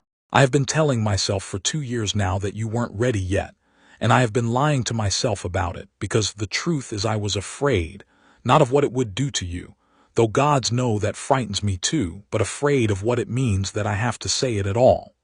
Once I tell you, I cannot untell you. There's no version of your life after this conversation where you get to be simply Jon Sand again, uncomplicated, safe in his ignorance." "I don't want to be uncomplicated," Jon said. "I want to know." Oberyn looked at him for a long moment, searching, weighing. The way he'd searched Lord Tremond's face 6 years before for the seam of a lie, and found, this time, only a boy who had grown, faster than Oberyn had ever quite let himself notice, into someone strong enough to carry weight. "Your mother's name was Lyanna Stark," Oberyn said. "Sister to Eddard Stark, Lord of Winterfell, Warden of the North, and Robert Baratheon's Hand of the King. You may have heard his name before. Half the realm has." Jon's breath caught. He had heard the name. Everyone had heard the name. "Your father," Oberyn continued, and this was the part he had rehearsed 1,000 times over 6 years and still found nearly impossible to say aloud, "was Rhaegar Targaryen, Crown Prince of the Seven Kingdoms, heir to a throne that no longer exists, because the whole of Westeros went to war over what happened between him and your mother. And by the time the war ended, his father was dead. His first wife and their 2 children, my sister Jon, my own sister Elia, and her children Rhaenys and Aegon, were dead as well, murdered in King's Landing by men wearing Lannister colors while the city burned around them. You are the last living son of House Targaryen, the last dragon this realm has left, and if the wrong people ever learn that with certainty, they will move heaven and earth to see you dead, because a living dragon is the one thing that could still, even now, unmake everything Robert Baratheon built his crown upon." The silence that followed stretched long enough that even the sound of the sea beyond the palace walls seemed to hold its breath. "Elia," Jon said finally, very quietly. "You said Elia." "Princess Elia Martell, your sister." "My sister," Oberyn confirmed. "Your father set her aside, never formally, but in every way that mattered for your mother. And I have spent every single day since her murder wanting to burn this entire rotten kingdom down for what happened to her and her children because of choices your father made. I want you to understand that, Jon, because it matters more than almost anything else I could tell you. I have raised the son of the man whose choices led, in a long and terrible chain, to my sister's death. I have raised you anyway. I have raised you as my own and loved you as my own, and I need you to understand that this was never in spite of who your father was. It was because you are not your father. You did not choose him. You did not choose the tower or the war or any of it. You were 3 months old and dying of neglect in a burned tower when I found you, and I chose, in that moment, to save you rather than let the last piece of that terrible chain finish its work by killing you too. That was my choice. It has never once been a mistake, whatever grief it still costs me to look at your eyes and see his." Jon sat with that for a long moment. His own hands, Targaryen hands, he thought, with a strange, distant sort of vertigo, hands that belonged to a bloodline that had ruled this entire continent for 300 years and burned half of it doing it, pressed flat against his knees. "Does anyone else know?" he asked finally. "Ellaria, Dorne, though he's never once said the word aloud, even to me in 6 years, my brother communicates in silences and implications the way other men speak in sentences. Arianne knows nothing beyond what you know, that you're a ward with a dangerous, complicated past. I've protected her from this knowledge as much as I've protected you from it, and I intend to keep doing so until I judge the timing safer than it is now." He watched Jon's face carefully. "Lord Tremond suspected something, years ago. You remember.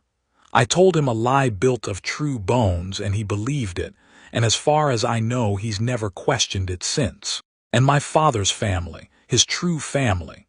Jon's voice had gone rougher than he meant it to. "Is there anyone left? Anyone who would want to know I existed if they knew?" Something crossed Oberyn's face that Jon couldn't quite read, grief maybe, or old anger, or both tangled together the way they so often were with his uncle. "Your aunt," Oberyn said carefully. "Daenerys Targaryen, your father's younger sister. She and her brother Viserys were smuggled out of Dragonstone before it fell.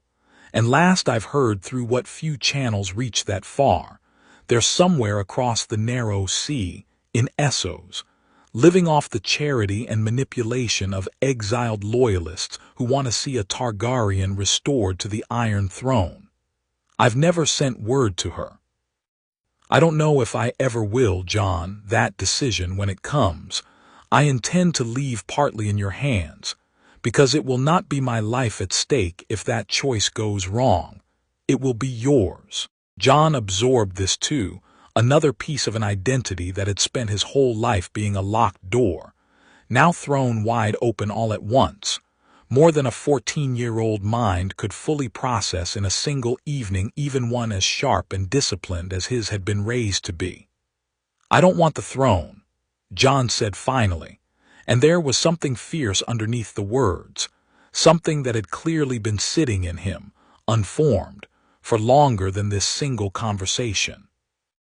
"I don't care about Robert Baratheon's crown, or Rhaegar Targaryen's crown, or anyone's crown. I want to know who I am. I don't want to be a weapon in someone else's war." "Good," Oberyn said, with a fierceness that matched Jon's own. "Because I did not raise you to be spent, Jon. I raised you to survive. There is a difference, and I want you to hold on to it for the rest of your life, whatever anyone else, myself included, on the days my anger gets ahead of my sense, ever tries to tell you about what you owe this realm or that crown or anyone's memory of your father. You owe nothing to a dead prince's ambitions. You owe your own life to yourself and to the people who love you, and that is the only debt worth honoring." Across the narrow sea, in a manse in Pentos that smelled of foreign spices and old money, a slight, hairless man in flowing robes sat across a scented brazier from a merchant recently returned from a trading voyage through the free cities and down along the Dornish coast, and listened, with the patient, hungry attention of a spider feeling the first faint tremor of a web strand disturbed leagues away. "Tell me again," Lord Varys said, "about the boy in Sunspear." The merchant, a minor trader in Myrish lace who owed Varys 3 separate favors and understood exactly how dangerous it was to answer his questions incompletely, shifted uncomfortably. "There's little to tell, my lord, only that the Red Viper has a ward, a boy, been raised alongside Princess Arianne these 8 or 9 years. Pale eyes, dark hair, quiet as the grave, but they say he's the finest blade of his age anyone in Dorne's ever seen, better even than some grown knights. Everyone assumes he's one of the prince's bastards that Prince Oberyn's finally decided to acknowledge, though the timing of it never quite made sense to anyone who bothered to count." "Count what precisely?" "His age against the prince's travels, my lord. He'd be 9 and 10 years old now, if the rumors of his birth year are right, and Prince Oberyn's own daughters by his various paramours are all younger than that, or considerably older. There's no clean place for him in the prince's own bloodline, which is why most people simply stopped asking and settled on ward. Since a Martell can have a ward from anywhere without anyone thinking twice about it." Varys steepled his fingers, considering, and said nothing further on the subject for the remainder of the evening. But that night, alone in the small, unremarkable chamber he kept for correspondence too sensitive to trust to any servant, he unrolled a private ledger he had kept, quietly, meticulously, since the day the sack of King's Landing ended, and the search for 2 missing Targaryen children, viceroys and deaneries, spirited to Essos before Robert's men could reach Dragonstone, had consumed the first several years of his careful, patient attention.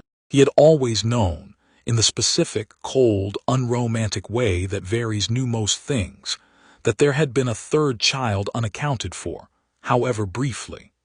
Lyanna Stark had vanished for the better part of a year and a half during the war, and had died, according to every account he'd ever managed to gather, in a tower in the Dornish marches with 3 members of the kingsguard dead defending her. Men did not die defending a woman who was simply hiding from a war.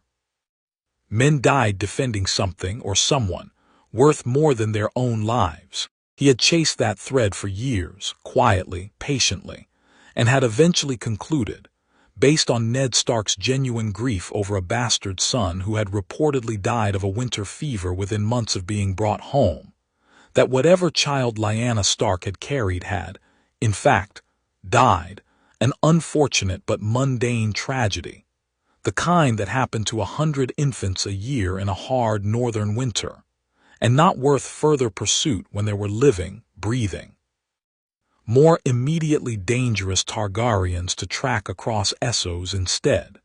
He had, in short, closed that particular thread 9 years ago and moved on with his life's work. Now, listening to a Myrish-laced traitor describe a pale-eyed, dangerously skilled ward being raised in secret intimacy by Oberyn Martell, a man whose grief and fury over the sack of King's Landing were the worst-kept secret in Dorne, a man with every reason in the world to want a living Targaryen close at hand for reasons of his own, Varys found himself, for the first time in nearly a decade, reopening a ledger he'd been entirely certain he would never need again. It cannot be, he thought, and then immediately, with the particular honesty he reserved only for himself, in the privacy of his own mind, it absolutely could be, and if it is, then everything I believed about the shape of this realm's dangers for the past 9 years has been built on a foundation with a crack running straight through the middle of it. He began, that night, drafting the first of what would become a great many careful, deniable letters, aimed south, toward Dorne, toward Sunspear, toward a boy the realm believed had died before he'd lived long enough to matter. The first sign that something had shifted came 3 months later, in the form of a new Maester's assistant arriving at Sunspear from the Citadel, a quiet, unremarkable young man named Pylos, ostensibly sent to study under Maester Caliot and refine his knowledge of Dornish herb craft, carrying letters of introduction that were, on their surface, entirely legitimate. Jon noticed him within a week. It wasn't anything obvious. Pylos never asked a single direct question about Jon's parentage, never lingered near his chambers, never did anything a casual observer would have flagged as suspicious. But he watched. Jon had spent 6 years learning to read the difference between ordinary curiosity and the specific, patient attention of someone building a picture. And Pylos's eyes moved over him with exactly that second kind of attention. Cataloging, comparing, filing away small details the way a careful man files away pieces of a puzzle he isn't yet ready to assemble. He asked Maester Caliot, quite casually, whether I'd ever been sick as a child. Jon told Oberyn, one evening in the solar that had become, over the years, the place where the dangerous conversations happened, and whether I'd inherited any northern habits from wherever I'd come from originally. Little things, nothing that would sound strange on its own. But together, Oberyn said, together, it sounds like someone building a case. Jon had grown in the past year alone, nearly to Oberyn's own height, and there was something in the set of his shoulders now that had stopped belonging entirely to a student and started belonging increasingly to something closer to an equal. I don't think he's stupid enough to be doing this on his own account, Uncle. I think someone sent him. I think you're right, Oberyn said, and there was no pride in his voice this time, only cold calculation. The Citadel doesn't send fully trained Maester's assistants to study Dornish herb craft under a Maester as unremarkable as Caliot unless someone specific arranged it, and there are very few people in this realm with both the resources and the specific curiosity about my household to arrange something this patient. He looked at Jon directly. I think this is Varys' man. I have suspected for some time that word would eventually reach him. Sunspear is not the edge of the world, whatever we like to pretend, and secrets kept for 9 years have a way of developing small cracks that patient spiders eventually find. What do? We test him, Oberyn said, the way I tested Lord Tremon years ago, except this time we have considerably more to lose if we misjudge the test, because Lord Tremond was an ambitious fool looking for leverage, and whoever sent this man is neither ambitious in the small, personal way nor foolish in any way at all. He rose, crossing to the window, looking out at the darkening gardens the way he so often did when weighing something heavy. "I want you to befriend him." Jon blinked. "Befriend him." "Not obviously, not clumsily. You're better than that now, and I'd be disappointed in you if you weren't." Oberyn turned back. "Maester's assistants are lonely men, Jon, far from home, surrounded by nobles who barely notice their existence except when they need a poultice or a letter written in a fine hand. Be kind to him. Ask him about the citadel, about his studies, about wherever he came from before that. Let him believe you trust him, even like him, and watch, very carefully, what he does with that trust once he has it. A spy who believes he's succeeded in gaining access grows careless in exactly the ways a spy who believes he's failed never does. And if he is Varys' man, if he confirms whatever he's suspecting, then we will know exactly what Varys knows and exactly how he learned it, and we will have time, precious, necessary time, to decide what to do about it before he decides what to do about you." Oberyn's jaw tightened. "I would rather know the shape of the knife pointed at your throat than pretend it isn't there, Jon.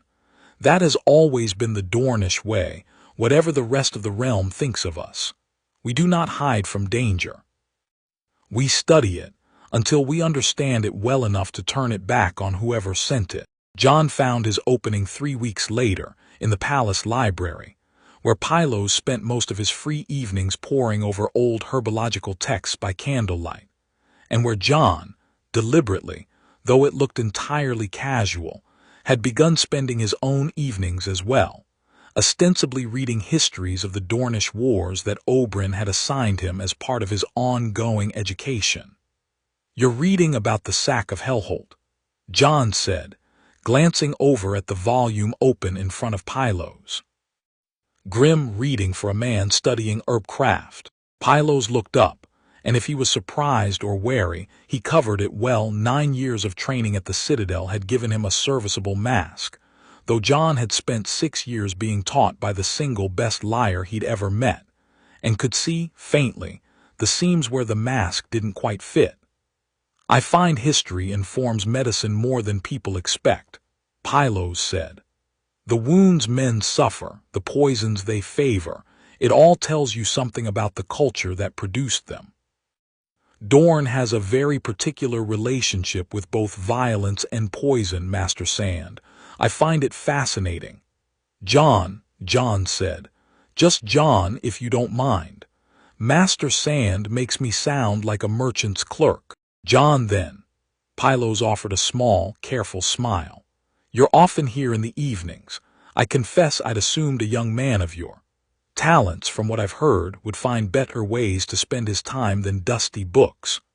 My uncle believes a man who only knows how to fight is only half a weapon," Jon said, dropping into the chair across from him with the easy, unhurried confidence Oberyn had spent years drilling into him, the specific confidence of someone who belongs exactly where he's standing. "He says the mind kills more men than the sword does, in the end, just slower and with better manners. A wise philosophy." Pylos studied him for a moment, and Jon let himself be studied, offering nothing but open, unguarded interest in return. "You're close with him, Prince Oberyn." "He's the only father I've ever known," Jon said, and there was no lie in it at all, which was exactly why it worked so well as one. Oberyn had taught him that too, the trick of using pure, unfeigned truth to answer a question aimed at something else entirely. "Whatever else people whisper about where I came from, that part's never been in question." He watched something in Pylos's expression flicker, interest, carefully banked, and understood with a cold certainty that his uncle had been right. This was no ordinary Maester's assistant absorbed in academic curiosity.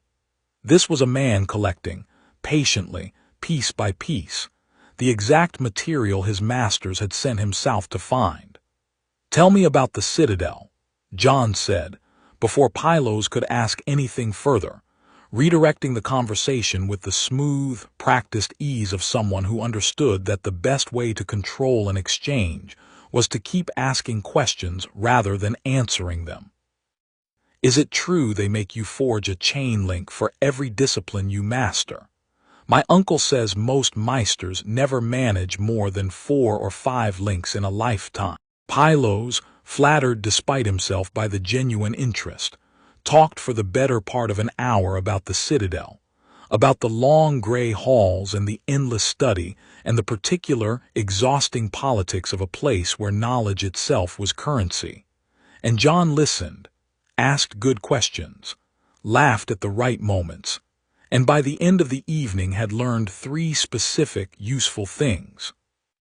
That Pylos had trained under a maester with known Targaryen sympathies before coming to the citadel proper, that his letters of introduction to Sunspear had been arranged with unusual speed for someone of his relatively junior standing, and that he received private correspondence, addressed in a hand he was careful never to leave visible, considerably more often than a man simply studying herbcraft under Maester Caliot should reasonably need to. He reported all of it to Oberyn that same night. Private correspondence, Oberyn repeated, turning the detail over. How often? Twice a week, near as I can tell. Elaria's been watching the ravens for me. She says the same unmarked hand, always arriving by the merchant post rather than an official raven line, which means whoever's sending them wants deniability more than speed. That's Varys, Oberyn said, with the flat certainty of a man who'd spent years studying his enemy's habits from a distance. No one else in this realm bothers with that particular blend of patience and caution. Cersei Lannister would have sent a man with a knife by now if she suspected half of what we suspect Varys suspects. Tywin would have simply had you disappeared and asked questions never at all. Varys watches. He waits. He collects, and he does not move until he understands the whole shape of a thing, because his entire power in this world comes from knowing more than everyone else believes he could possibly know. Then, what do? Oberyn was quiet for a long moment, and when he finally spoke, his voice carried a weight Jon had rarely heard in it before. We let him keep watching, Oberyn said, for now, because the alternative, removing Pylos, closing this window before we understand exactly what's crawled through it, would only tell Varys, definitively, that he's found something worth protecting fiercely enough to kill over. That confirms his suspicion more surely than anything Pylos could ever write in a letter. We let the spider watch, and we control, very carefully, exactly what he sees. He looked at Jon directly. Which means, Jon, that starting now, you are going to become considerably more careful about who you are in front of witnesses. No more moments like the practice yard with Darkstar, where half of Sunspear watches you fight like something out of legend. No more casual mentions of a mother who died bearing you, however true, however innocent the words feel in your own mouth.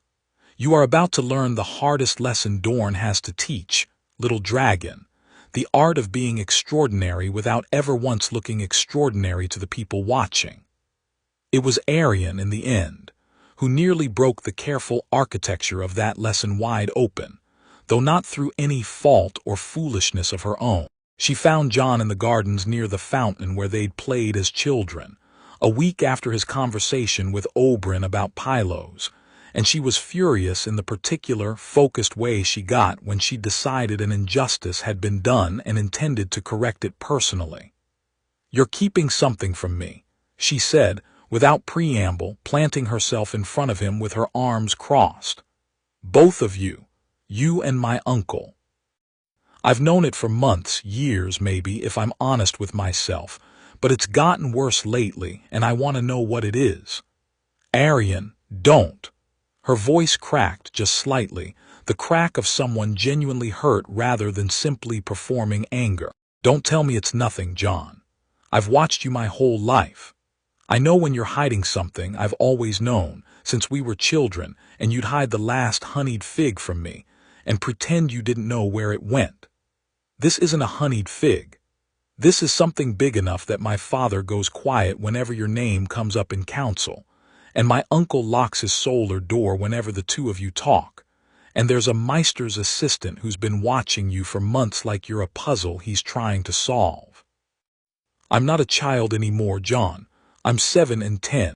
I'll be married off to strengthen some alliance within the next few years, probably, and I refuse to go into whatever future is waiting for me not knowing the truth about the person I love most in this world. The word love hung in the air between them, heavier than either of them had quite intended it to be, and for a moment neither said anything at all. I want to tell you, Jon said finally, quietly, and it was entirely true. I have wanted to tell you for months.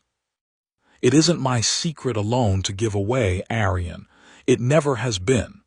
Then let your uncle decide to give it to me, Arianne said. Because I promise you, Jon Sand, whatever it is, it will not change what you mean to me.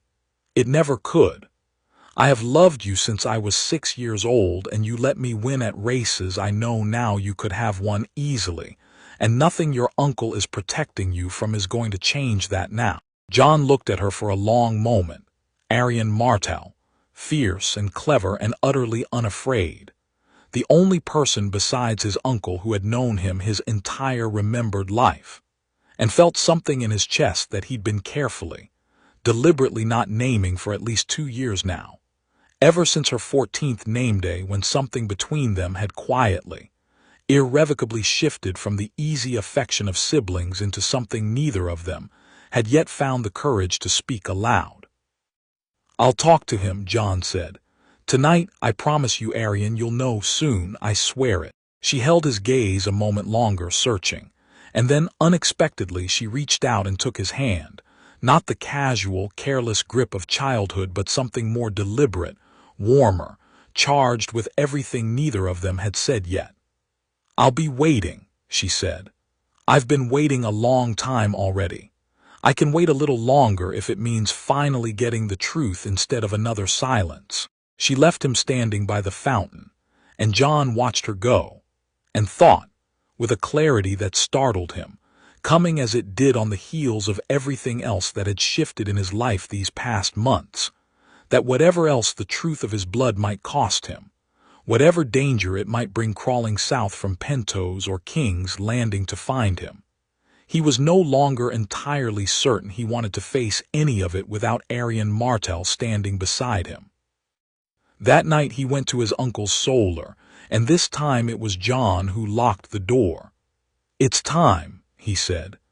Arianne deserves the truth, and I think it's past time you let me decide some things for myself, uncle, about who knows, about what happens next.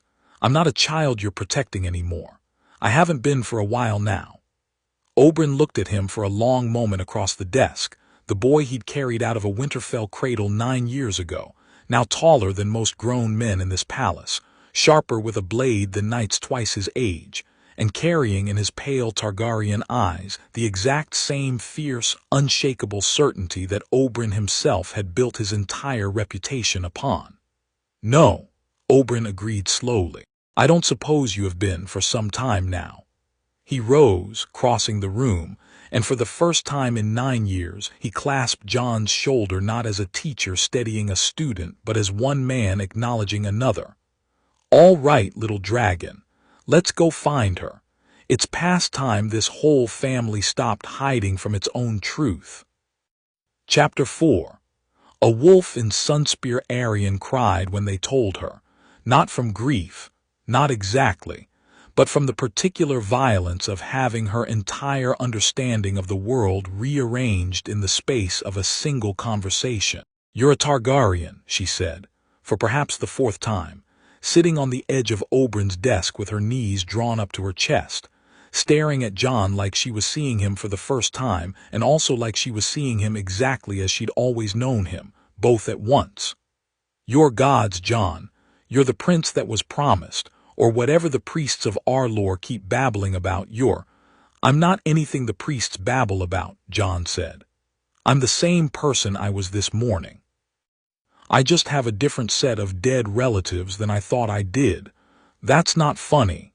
It's a little funny. It is not funny that the boy I've loved my whole life turns out to be the son of the man whose family my father has spent 20 years quietly hating for what happened to Elia. She stopped herself, hand flying to her mouth, and looked at Oberyn with sudden horror. Uncle, does that mean? It means nothing changes about how I feel for him, Oberyn said before she could finish the thought, firm and immediate. I made my peace with that particular ghost 9 years ago, Arianne, standing in a Winterfell nursery with a 3-month-old babe in my arms who had done nothing except be born. I will not have you making yourself sick with guilt over a war neither of you fought and neither of you started. He crossed to where she sat and took her chin in his hand, tilting her face up, the way he'd done since she was small enough to fit in the crook of his arm. Jon is your brother in every way a person can be a brother without sharing blood. That has never once been a lie, whatever else was hidden alongside it. Do you understand me? I understand, Arianne said, though her voice was thick. She looked past her uncle to Jon, who stood near the window with his arms crossed, watching her with the careful, guarded expression he wore whenever he wasn't certain how a moment was going to land. Come here, you idiot. He crossed the room. She grabbed the front of his tunic and pulled him down and kissed him, not the kiss of a sister, not remotely, and Oberyn, watching, made a small, resigned sound that was somewhere between amusement and despair, and said nothing at all, because some battles a father, even an uncle who had never quite decided which word fit him better, knew better than to fight. That, Arianne said, pulling back just far enough to look at him properly, is for making me wait 17 years to hear the truth. And that, she kissed him again, briefer this time, is for everything else. Your father is going to have both our heads, Jon said, though he didn't look particularly troubled by the prospect. My father, Arianne said, has spent my entire childhood letting me do exactly as I please, because he decided a long time ago that trying to control me was a losing battle not worth fighting. He is not going to have your head, Jon Sand, Jon Targaryen, or whatever we're calling you now, because I will not allow it, and my uncle apparently agrees with me, given that he just watched me kiss you and said nothing. She looked at Oberyn pointedly. I have opinions, Oberyn said. I am choosing wisely to keep most of them to myself for tonight. We have larger fires burning than my niece's love life, Arianne, however much I suspect you'd prefer to discuss it at length. The larger fires arrived 18 months later, in the form of a raven that landed in Sunspear's rookery on a scorching afternoon in late summer, carrying news that turned the whole palace's rhythm sideways within the hour. Eddard Stark, Hand of the King, was riding south to Dorne on King Robert's business, and would arrive within the fortnight. Jon was 16 by then, and had grown into something that made grown knights nervous to spar against him and made Darkstar, on his infrequent return visits, openly boast to anyone who'd listen that he'd once nearly broken ribs against the finest blade Dorne's produced in a generation, and he's not even properly Dornish, whatever that means. Jon had heard the boast secondhand and found it more amusing than flattering, mostly because he understood, better than anyone in that yard except his uncle, exactly how complicated the phrase, not even properly Dornish, actually was. He was in the practice yard, running solo drills in the brutal midday heat that he'd long since stopped minding, when Oberyn found him with the letter still in hand. Stark, Oberyn said, without preamble, and something in his voice made Jon lower his spear immediately. Eddard Stark is coming here, to Sunspear. Jon's stomach did something complicated, not quite fear, not quite anything he had a clean word for. In 18 months of knowing the truth, he had thought about his father often, his father, dead at the Trident before Jon had ever drawn breath, a name and a story rather than a memory, But he had thought about Ned Stark differently, and less because Ned Stark was alive and real and had grieved him, and Jon had never quite known what to do with the weight of that. "Why?" Jon asked. "Why is he coming here?" Officially, Robert wants Dorne's assurance regarding rumors out of Essos. Talk of Targaryen loyalists gathering strength around Viserys and his sister. Enough that the small council's grown nervous. And Robert wants every great house's public loyalty restated before he'll feel easy about it.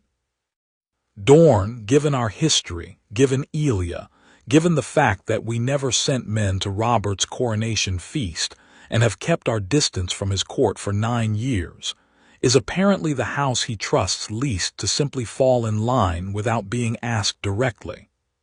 Oberyn's jaw was tight. Unofficially, I suspect Robert also wants Ned Stark specifically to make the journey, because Ned Stark is the one man in the 7 kingdoms whose honor Robert trusts more than his own, and sending him is meant as a gesture, Robert saying, without saying it, "I am sending you my most trusted friend because I respect Dorne enough not to send some Lannister lickspittle to threaten you." "That's not an accident," Jon said slowly. "Sending him here, of all the lords in the realm." "No," Oberyn agreed. "I don't think it's an accident that fate has finally decided to bring him to this exact door, though I don't think Robert Baratheon has the faintest idea what door he's actually sending his hand to knock on." He looked at Jon directly. "You have a choice to make, and I will not make it for you, because it is entirely and completely your choice to make. You can be absent when he arrives, sent to Godsgrace or the Water Gardens or anywhere else convenient, and I will manage the visit alone as I've managed every dangerous visitor to this house for 9 years. Or you can be here, in this palace, where a man who has spent 9 years believing his sister's son died of a winter fever might, if the gods are feeling particularly cruel or particularly kind, look at your face and recognize something in it he buried a long time ago." Jon was quiet for a long moment, turning the practiced spear over in his hands. "I want to see him," he said finally. "I've spent 18 months knowing he exists, knowing he grieved for me, knowing he's out there somewhere carrying a wound I put in him without ever meaning to. I don't know what I'll do when I see him. I don't know if I even want him to know the truth, but I can't hide from this, uncle. Not this. Not him." Oberyn studied his face for a long moment, and then nodded slowly, the particular nod of a man setting aside his own instinct toward caution because someone he loved had asked him to. "Then we'll need to be very, very careful," he said. "And I need you to understand something before he arrives, Jon, something I have never quite said to you plainly, though I think you felt the shape of it for years. Eddard Stark is a good man. One of the best I have ever met, and I do not say that easily or often about men who wear other houses' colors. If he learns the truth, really learns it, with certainty rather than suspicion, his honor will demand he act on it in some way, and I do not know, even after everything I know about him, exactly which way that action would take him. He might choose to protect you with everything he has, the way he's clearly wanted to protect the memory of you for 9 years. Or he might believe, in that stubborn, honorable way of his, that the truth must be told to Robert regardless of the cost, because that is what honor demands of a man who has sworn himself to his king. I do not know which Ned Stark would win that argument inside himself, and I am not willing to gamble your life finding out unless you understand that risk clearly before we walk into it." "I understand the risk," Jon said. "I want to see him anyway." Ned Stark rode into Sunspear on a morning when the heat had already begun shimmering off the pale stones by the 2nd hour past dawn, and Jon watched from a shaded balcony above the courtyard as the hand of the king dismounted, grayer than any description had prepared him for, more tired around the eyes, but carrying himself with the same unhurried, unshakable solidity that seemed to belong to every story Jon had ever heard about him. He looked, Jon thought, like a man who had spent his entire life being the last honest thing standing in a room full of liars, and had grown weary of it without ever once considering putting the burden down.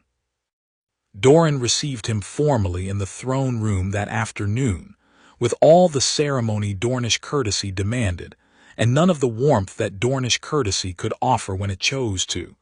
And Jon stood at the edge of the gathered court, close enough to watch, far enough, he hoped, to remain unremarkable among the dozens of household knights and lords assembled to witness the hand of the king's arrival. Prince Doran. Ned Stark bowed, correct and careful. I bring King Robert's greetings, and his hope that the long peace between our houses continues in good faith. The peace has been peaceful enough, Lord Stark, Doran said, from his wheeled chair, his voice mild in the way that made careful listeners nervous rather than reassured. Though I confess I've often wondered whether peace is quite the word for 9 years of careful silence between Sunspear and King's Landing, in which my niece and nephew's murders were never once formally answered for by the crown that benefited from them. The room went very still. Jon watched Ned Stark's face carefully, and saw something there that surprised him, not defensiveness, not the careful diplomatic deflection he'd half expected, but a grief that looked almost as old and unresolved as Doran's own. I have never once believed that peace required forgetting what was done to Princess Elia and her children, Ned Stark said. I told King Robert as much to his face more than once, and I will tell you the same now, Prince Doran, with no king's business dressing it up in prettier words. What happened in King's Landing during the sack was a monstrosity, and I have never forgiven Tywin Lannister for ordering it, nor Robert for looking away from it once it was done. If Dorne's silence these 9 years has been the silence of a wound that's never healed, I understand it better than most men in this realm ever could, because I buried people I loved in that same war too, and some of those wounds never close either. Doran studied him for a long moment, and something in his careful, guarded expression shifted, just slightly, not trust, not yet, but the particular respect one grieving man sometimes affords another when the grief, at least, is unmistakably real. Then perhaps, Doran said, we might discuss King Robert's business over a meal, rather than a throne room, Lord Stark. Grief keeps better company with wine than with formal ceremony, I've always found. It was, Jon understood, watching from the edge of the gathering, exactly the kind of careful opening his uncle would have wanted, a way to bring Ned Stark close, to study him, to understand precisely how dangerous or how safe his visit truly was, before any real risk had to be taken on either side. He did not expect, that same evening, to find himself seated almost directly across the supper table from the man who had once carried him home from a war and buried an empty coffin in his grief. "You're staring," Arianne murmured beside him, low enough that only he could hear it over the noise of the hall. "At Lord Stark. You've been staring at him for the better part of an hour." "I can't help it," Jon admitted just as quietly. "I keep trying to see something of myself in his face, and I don't know if I'm imagining it or if it's actually there." "It's there," Arianne said. "A little, the jaw maybe, the way he holds himself when he's trying not to show what he's thinking." She squeezed his hand under the table briefly, grounding. "Be careful tonight. He's not a fool, whatever else he is."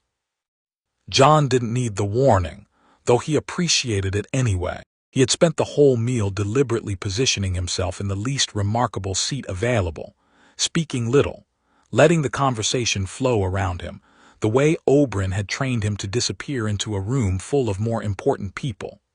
And it was, perhaps, that very deliberate stillness that finally caught Ned Stark's attention, because a man who has spent his whole life reading the tells of soldiers and liars notices, eventually, when someone in the room is working very hard not to be noticed. "Prince Oberyn," Ned Stark said, midway through the meal, in a tone that was almost casual almost. "I don't believe I've been introduced to the young man beside your niece." Jon felt his own pulse pick up, though he kept his face carefully neutral, a skill 9 years in the making, tested now against the sharpest, most honest eyes in the 7 kingdoms. "My ward," Oberyn said, easy, unhurried, exactly as he delivered the lie to Lord Tremond years before. "Jon Sand. He's been with my household since he was an infant, a long story, Lord Stark, and not one I've often had cause to tell strangers to my table, though I don't count you entirely a stranger anymore, given everything you and I discussed the last time our paths crossed. We've met before." Ned's brow furrowed, genuinely searching his memory. 9 years passed. You'll forgive me if the memory's faded. You had rather a great deal on your mind at the time, what with a new bride and a newborn son both under the same roof. Oberyn's voice was perfectly light, perfectly controlled, and Jon, watching, understood exactly what his uncle was doing, walking right up to the edge of the truth, close enough to test whether Ned Stark's memory would stir, without ever once stepping over the line into confession. Something did stir. Jon watched it happen, watched Ned Stark's eyes go distant for a moment, searching backward through 9 years of memory, and then watched them return, sharper than before, and settle, very deliberately, on Jon's face. "Winterfell," Ned said slowly. "You came to Winterfell. You held my son." "I did," Oberyn said. "A sad visit in the end, though I don't imagine you'd want me dwelling on that particular grief at your supper table, Lord Stark, not with your good lady wife present." Catelyn Stark, seated beside her husband, grayer too, Jon noticed, though her eyes were as sharp and watchful as anyone's in the hall, had gone very still at the mention of it, and Jon understood with a small jolt that whatever grief this touched, it belonged to her nearly as much as to Ned. "You held Jon," Ned said again, and this time his eyes did not move from Jon's face, and Jon felt the full, physical weight of that gaze settle on him like a hand pressed flat against his chest. "My son, named Jon. He died that winter of a fever." "So I understood," Oberyn said. "I grieved for you when word reached Sunspear, Lord Stark, though I confess I never wrote to tell you so. Grief travels poorly over that many leagues, and I didn't want to reopen a wound with a letter that would arrive months too late to comfort anything." Ned Stark said nothing for a long moment. His eyes had not moved from Jon's face, and Jon, holding himself as still and unremarkable as he possibly could, felt something pass through the older man's expression that he recognized, with a strange, distant ache, as the specific look of a man staring into a face and finding, buried somewhere inside it, a ghost he'd thought he'd already finished mourning. "Your ward," Ned said slowly, "has your eyes, Prince Oberyn." Or number, he stopped himself, and something in his face went carefully, deliberately blank, the mask of a man forcing himself away from a thought too dangerous to finish having in front of witnesses. "Forgive me. It's been a long ride, and I find myself imagining resemblances that likely aren't there at all." "Long rides do that," Oberyn agreed, smooth as ever, though Jon, watching his uncle's hand where it rested on the table, saw the fingers had gone very slightly, very briefly tight around the stem of his wine cup. "You should rest tonight, Lord Stark. King Robert's business will keep until morning." Jon found him 3 days later, alone, near the small shrine to the 7 that had been built in a quiet corner of the palace gardens for the benefit of visiting lords who didn't share Dorne's older gods, and he understood, the moment he saw Ned Stark kneeling there in the fading evening light, that this had not been an accident, that some part of this careful, grieving man had gone looking, however unconsciously, for exactly the conversation Jon had been dreading and craving in equal measure for 3 days straight. "Lord Stark," Jon said, and Ned turned, and something in his face, seeing who had spoken, went very carefully guarded. "Jon Sand," Ned said. "Your uncle's ward. May I sit?" Ned gestured, wordless, to the bench beside the shrine, and Jon sat, close enough to feel the weight of the older man's attention settle on him again, that same searching, cataloging gaze that had unsettled him 3 nights before. "You've been watching me," Jon said, deciding in that moment on directness over careful evasion, because he had spent 3 days rehearsing a dozen different careful approaches, and none of them had felt honest enough to actually use. "Since the first night. I've felt it." "Have I offended you?" Jon looked out at the darkening gardens rather than at Ned's face, because it was easier, somehow, to say difficult things while looking somewhere else. "I think you're looking for something. I think you've been looking for it since the moment you walked through Sunspear's gates, though I don't think you'd let yourself say what it is, even to yourself." Ned Stark went very still beside him. "What do you mean by that?" he said, very quietly. Jon turned to look at him then, and found himself staring into eyes the same shade of gray as his own memories of a northern sky he had never actually seen with his own waking eyes. And something in him, some final wall he had held carefully in place for 18 months, finally cracked. "I mean," Jon said, "that I think, somewhere in the part of yourself you don't let speak very often, you already know what I am. I think you knew it the first night, when you saw my eyes across that supper table. I think you've spent 3 days telling yourself you're wrong, because being right would mean admitting to yourself that you buried an empty coffin 9 years ago and grieved a lie for nearly a decade." The silence that followed was absolute.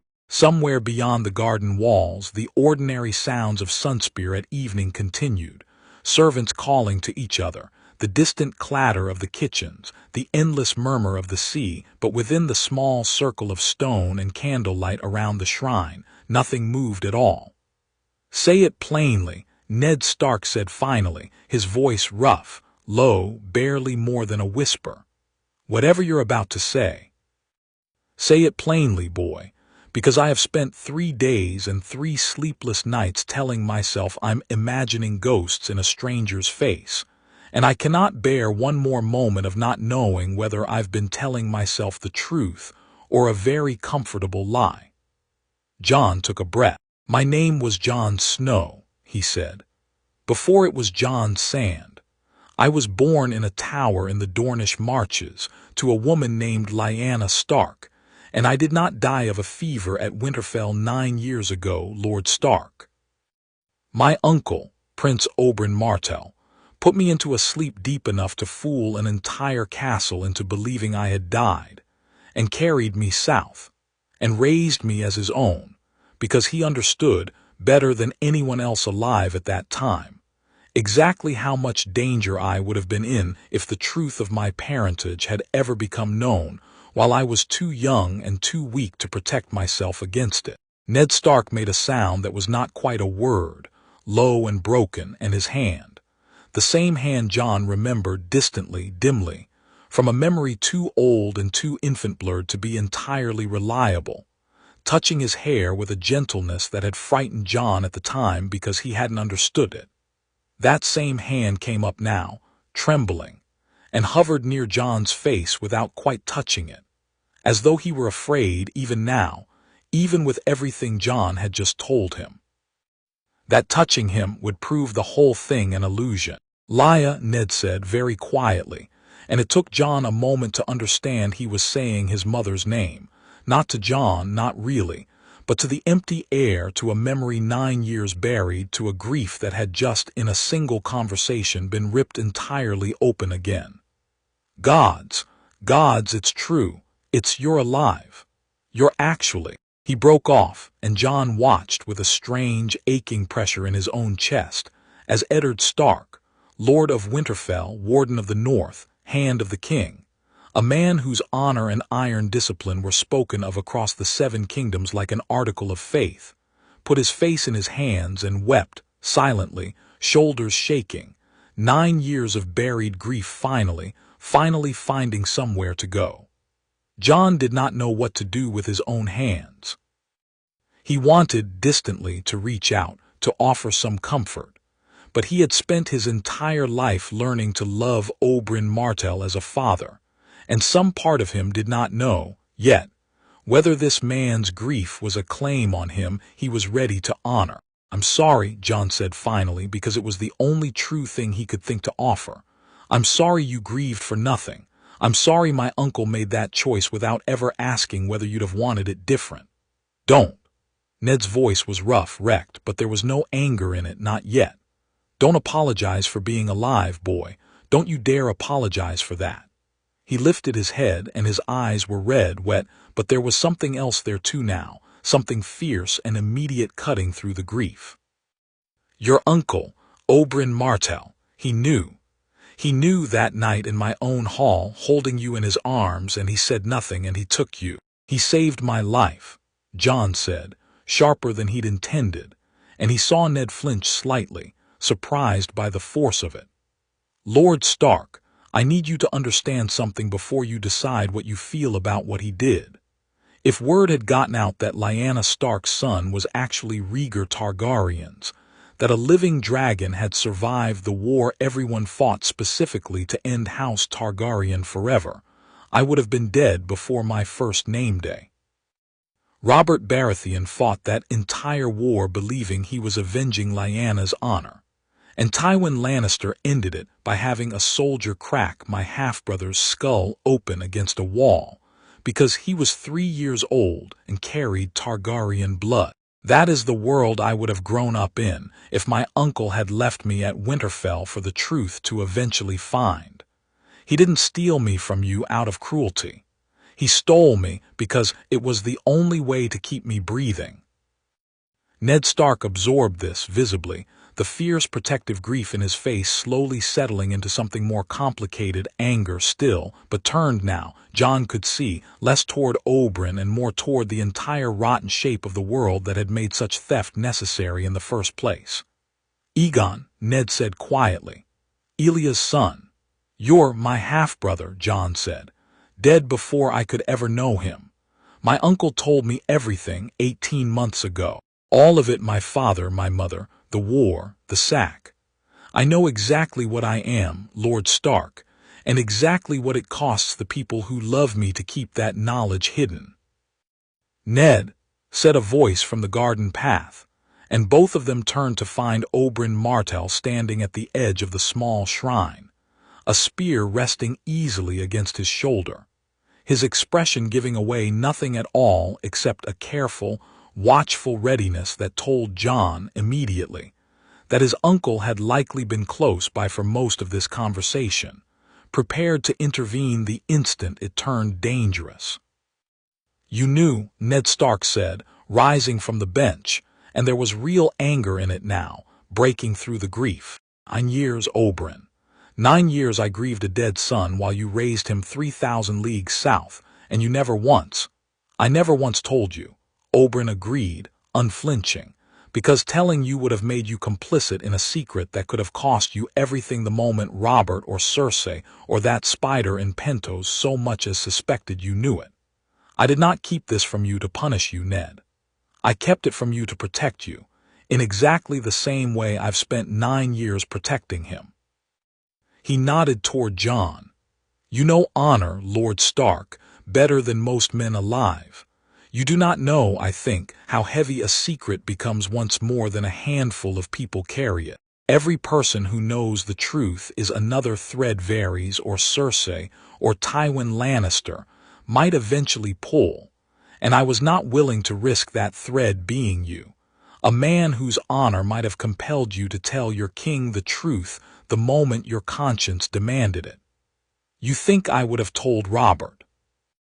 "I think," Oberyn said, quiet and level, "that you are the most honest man I have ever met, and that your honesty, however much I respect it, would have been a death sentence for this boy the moment it collided with your loyalty to your king. I made the harder choice, Ned. I chose to let you grieve so that he could live. I would make the same choice again without hesitation, and I will not apologize for it. Whatever anger you have a right to feel about it now. The silence stretched, tense, dangerous, two men who each believed themselves entirely justified staring at each other across a widening gulf of 9 buried years, and it was Jon, finally, who broke it. "Stop," he said, and both men turned to look at him, surprised, apparently, that the boy at the center of their argument had a voice of his own to use. "Both of you. I've spent my entire life being decided about by people who love me, and I am done with it. I understand why you did what you did, Uncle. I will always understand it, and I will always be grateful for it because it kept me alive, and because you raised me with more love than most highborn sons ever get from their own true fathers. But I am not a secret to be managed between the two of you. I am the one this happened to, and I want a say in what happens next." He looked at Ned Stark. "You lost a son you never really had," Jon said, gentler now. "I lost a father I never really knew, and gained one anyway, in a man who chose me when he didn't have to. I don't know what that makes us to each other. Lord Stark, uncle and nephew by blood, I suppose, though it feels stranger than that to say aloud. But I don't want you to spend whatever time we have here hating my uncle for the choice he made. I want you to understand it, the way I've had to understand it, and then I want you to help us decide what happens now that you know, because you're the hand of the king, and whatever you choose to do with this truth is going to matter more than anything either of us says here tonight." Ned Stark looked at him for a long, long moment, grief and anger, and something that might eventually become pride all warring visibly across his weathered face. "What do you want me to do?" he asked finally. "With this truth, Jon?" "I want you to keep it," Jon said, "the same way my uncle has kept it. Not because I'm ashamed of who I am. I'm not anymore. Not after 18 months of making peace with it. But because the moment this truth leaves this garden and reaches King's Landing, my life is worth less than the ink it would take to write the order for my death. I am not asking you to lie to your king, Lord Stark. I am asking you to protect a nephew you thought you'd lost, the same way my uncle has spent 9 years protecting a son, who was never his by blood but became his in every way that matters." Something shifted in Ned Stark's face, the fierce, honest calculus of a man weighing his oath to his king against the living, breathing weight of family standing right in front of him, close enough to touch, close enough that denying him now would feel like burying that empty coffin a second time. "I swore an oath to Robert," Ned said slowly, "to serve him faithfully as his hand. I have never broken that oath, not once in 9 years. "Then don't break it now," Jon said. "Just don't let it cost me my life either. There's a difference.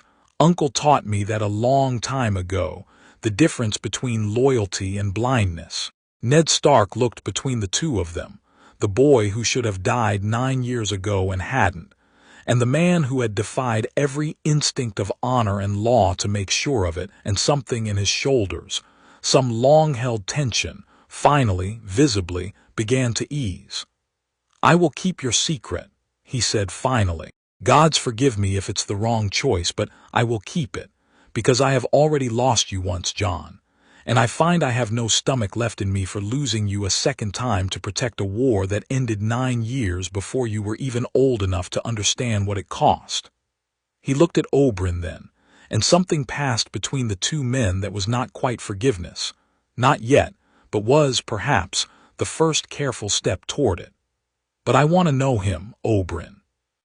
Whatever else happens, whatever danger it brings to either of us, I want the chance to know my sister's son properly before I'm too old or too far away to have the chance again." "That," Oberyn said, "I think can be arranged, carefully, slowly, in ways that won't paint a target on his back the moment your household in Winterfell notices you've grown suddenly, inexplicably fond of a Dornish prince's ward." He glanced at Jon, and something like relief moved through his own careful expression. "But yes, Ned, I think that can be arranged." They did not know, none of the three of them, standing together in the fading light of that quiet garden shrine. that 300 leagues north and east, in a small, unremarkable room in Pentos, Varys had just received a letter from Pylos that contained, at last, the single detail he had been waiting nearly 2 years to confirm.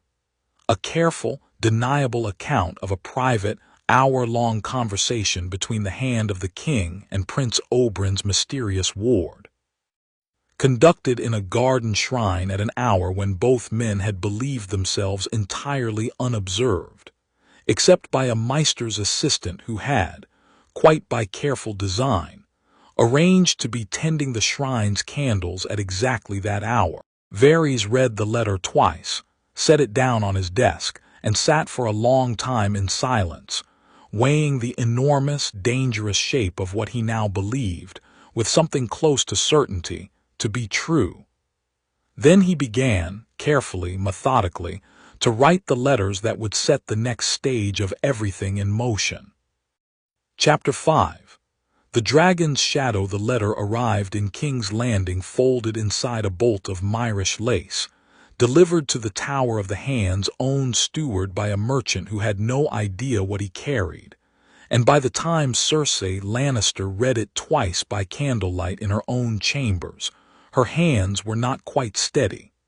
The bastard did not die. He lives and thrives in Sunspear under the Red Viper's own roof, trained to the blade since he could stand, and his eyes, my sources tell me, are the exact shade of a certain painting that once hung in the Red Keep before the fire took it. Draw your own conclusions, my lady. I offer none, only facts, freely given from a friend who wishes this realm no further war. There was no signature.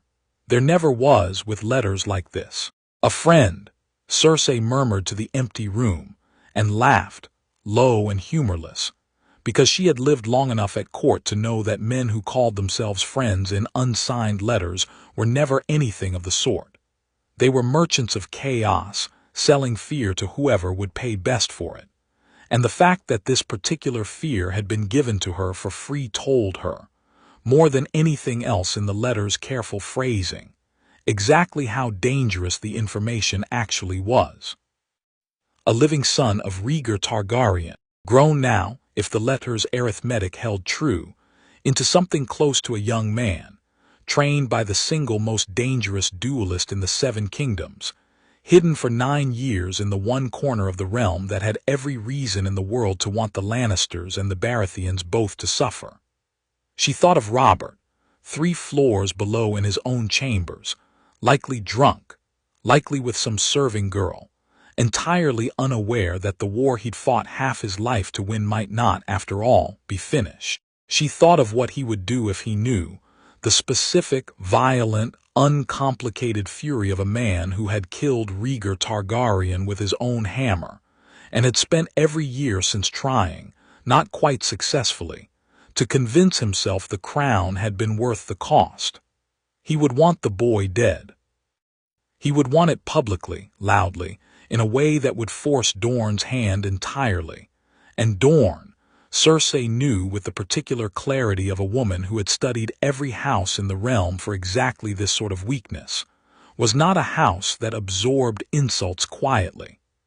Arianne Martell's murder had already cost them 9 years of careful, resentful distance. A second Martell child, for that was what the boy had effectively become, whatever his blood, killed openly by royal command, would light a fire across Dorne that not even Tywin Lannister's armies could easily put out. Number this could not go through Robert. This could not, in fact, go through anyone who might trace it back to House Lannister at all. She sat at her writing desk for the better part of an hour, turning the problem over the way her father had taught her to turn every problem over. Not should this be done, but how is this done cleanly? And when she finally rose, she had already decided who would carry the blade, and more importantly, whose hand the blade would appear to belong to when it was done. Sir Cletus Ironwood was 27, second son of Lord Anders Ironwood, and had spent his entire adult life watching his father's house, older than House Martell, prouder than House Martell, the house that had ruled Dorne's stone lands as kings in their own right before the Nymeros Martells ever set foot on Dornish soil. Bend the knee, generation after generation, to a family Cletus privately believed had won Dorne through marriage and cunning rather than any right the gods recognized. He had also spent the last 2 years watching, with mounting and very private unease, the rumors that swirled around Prince Oberyn's mysterious ward, rumors that had grown quieter over time rather than louder, which in Cletus's experience meant not that the mystery had resolved itself, but that someone very skilled had worked very hard to bury it. He was in God's grace, at his father's smaller holding near the Ironwood border, when the merchant came to him, an unremarkable trader in Volantine silks, who claimed connections to a consortium of Reach lords, concerned about instability along the southern march, and who spoke, over wine, with a specificity about Dornish internal politics that no honest silk merchant should have possessed. "You misunderstand my purpose here, Sir Cletus," the merchant said, when Cletus's questions grew pointed enough to make the pretense uncomfortable to maintain. "I represent no house directly. I represent an idea that certain dangerous truths, left unaddressed, threaten every great house in this realm equally, Dorne included. You've heard the rumors about Prince Oberyn's ward, I think. Everyone in Dorne has heard them, and everyone in Dorne has decided wisely not to ask too loudly what they mean." "You know what they mean," Cletus said. "It wasn't a question. I know what a certain very well-informed source in Essos believes them to mean," the merchant said carefully. "And I believe, Sir Cletus, that a man of your house, a house that remembers, better than most in this realm, exactly what dragons cost during the last 3 times they came calling, might find that belief worth acting on, before the rest of the realm learns it and Dorne pays the price for having hidden it." Cletus had grown up on stories of Nymeria's 10,000 ships, yes, but he had also grown up on the other stories, the ones about Aegon and his sisters, about Daeron the young dragon burning his way through the stone lands and losing 10,000 men doing it, about the long and bloody centuries when Dorne's independence had been purchased, again and again, with blood spilled fighting exactly the kind of ambition a hidden Targaryen prince represented. He did not need convincing that a living dragon raised in secret at Sunspear was dangerous. He needed convincing only that acting against it wouldn't simply be trading one danger for a worse one. "If I did believe this," Cletus said slowly, "and if I did choose to act on it, what precisely would you have me do? Prince Oberyn is not a man whose household one simply walks into and removes a ward from. No one is asking you to walk in with a sword, Sir Cletus." The merchant smiled, thin and careful. "There will be a hunt in the coming weeks at the Water Gardens. Prince Doran hosts one every year for the lesser lords, a courtesy gesture, mostly harmless, mostly boring. Accidents happen on hunts, boar-men who get too close. Arrows go astray in thick brush. A man skilled with poison, and I understand your house keeps at least one such man in its service, as most great Dornish houses do, could arrange with sufficient care for an accident that would look exactly like an accident, and would trouble no one's conscience about murder, because no murder would ever be provable.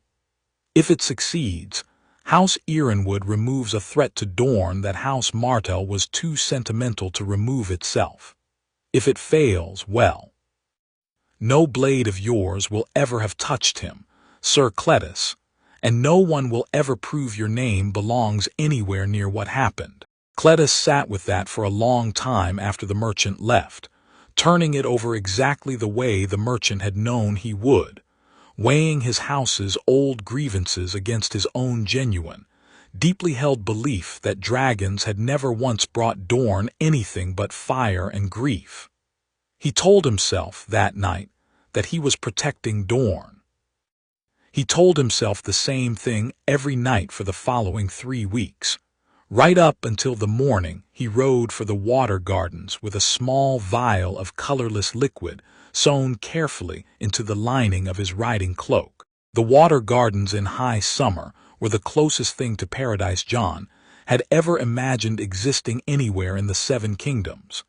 Terraced pools cascading down toward the sea, fountains everywhere, children of every station splashing together in the shallow water, because Dornish custom made no distinction there between highborn and low, and the whole complex humming with the particular, unhurried joy of a place built entirely for pleasure rather than defense. He was 7 and 10 now, tall enough that he had to duck slightly through some of the older archways, and Arianne, 8 and 10, sharp-eyed, increasingly involved in her father's council sessions in ways that suggested Dorne was quietly, deliberately grooming her for far more than a ceremonial marriage someday, walked beside him through the gathering crowd of lesser lords and their households, all assembled for the annual hunt.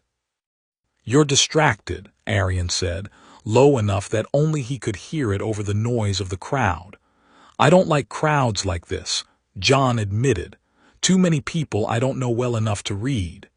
"You've been saying that since Lord Stark left. 6 months and you still can't relax at a party."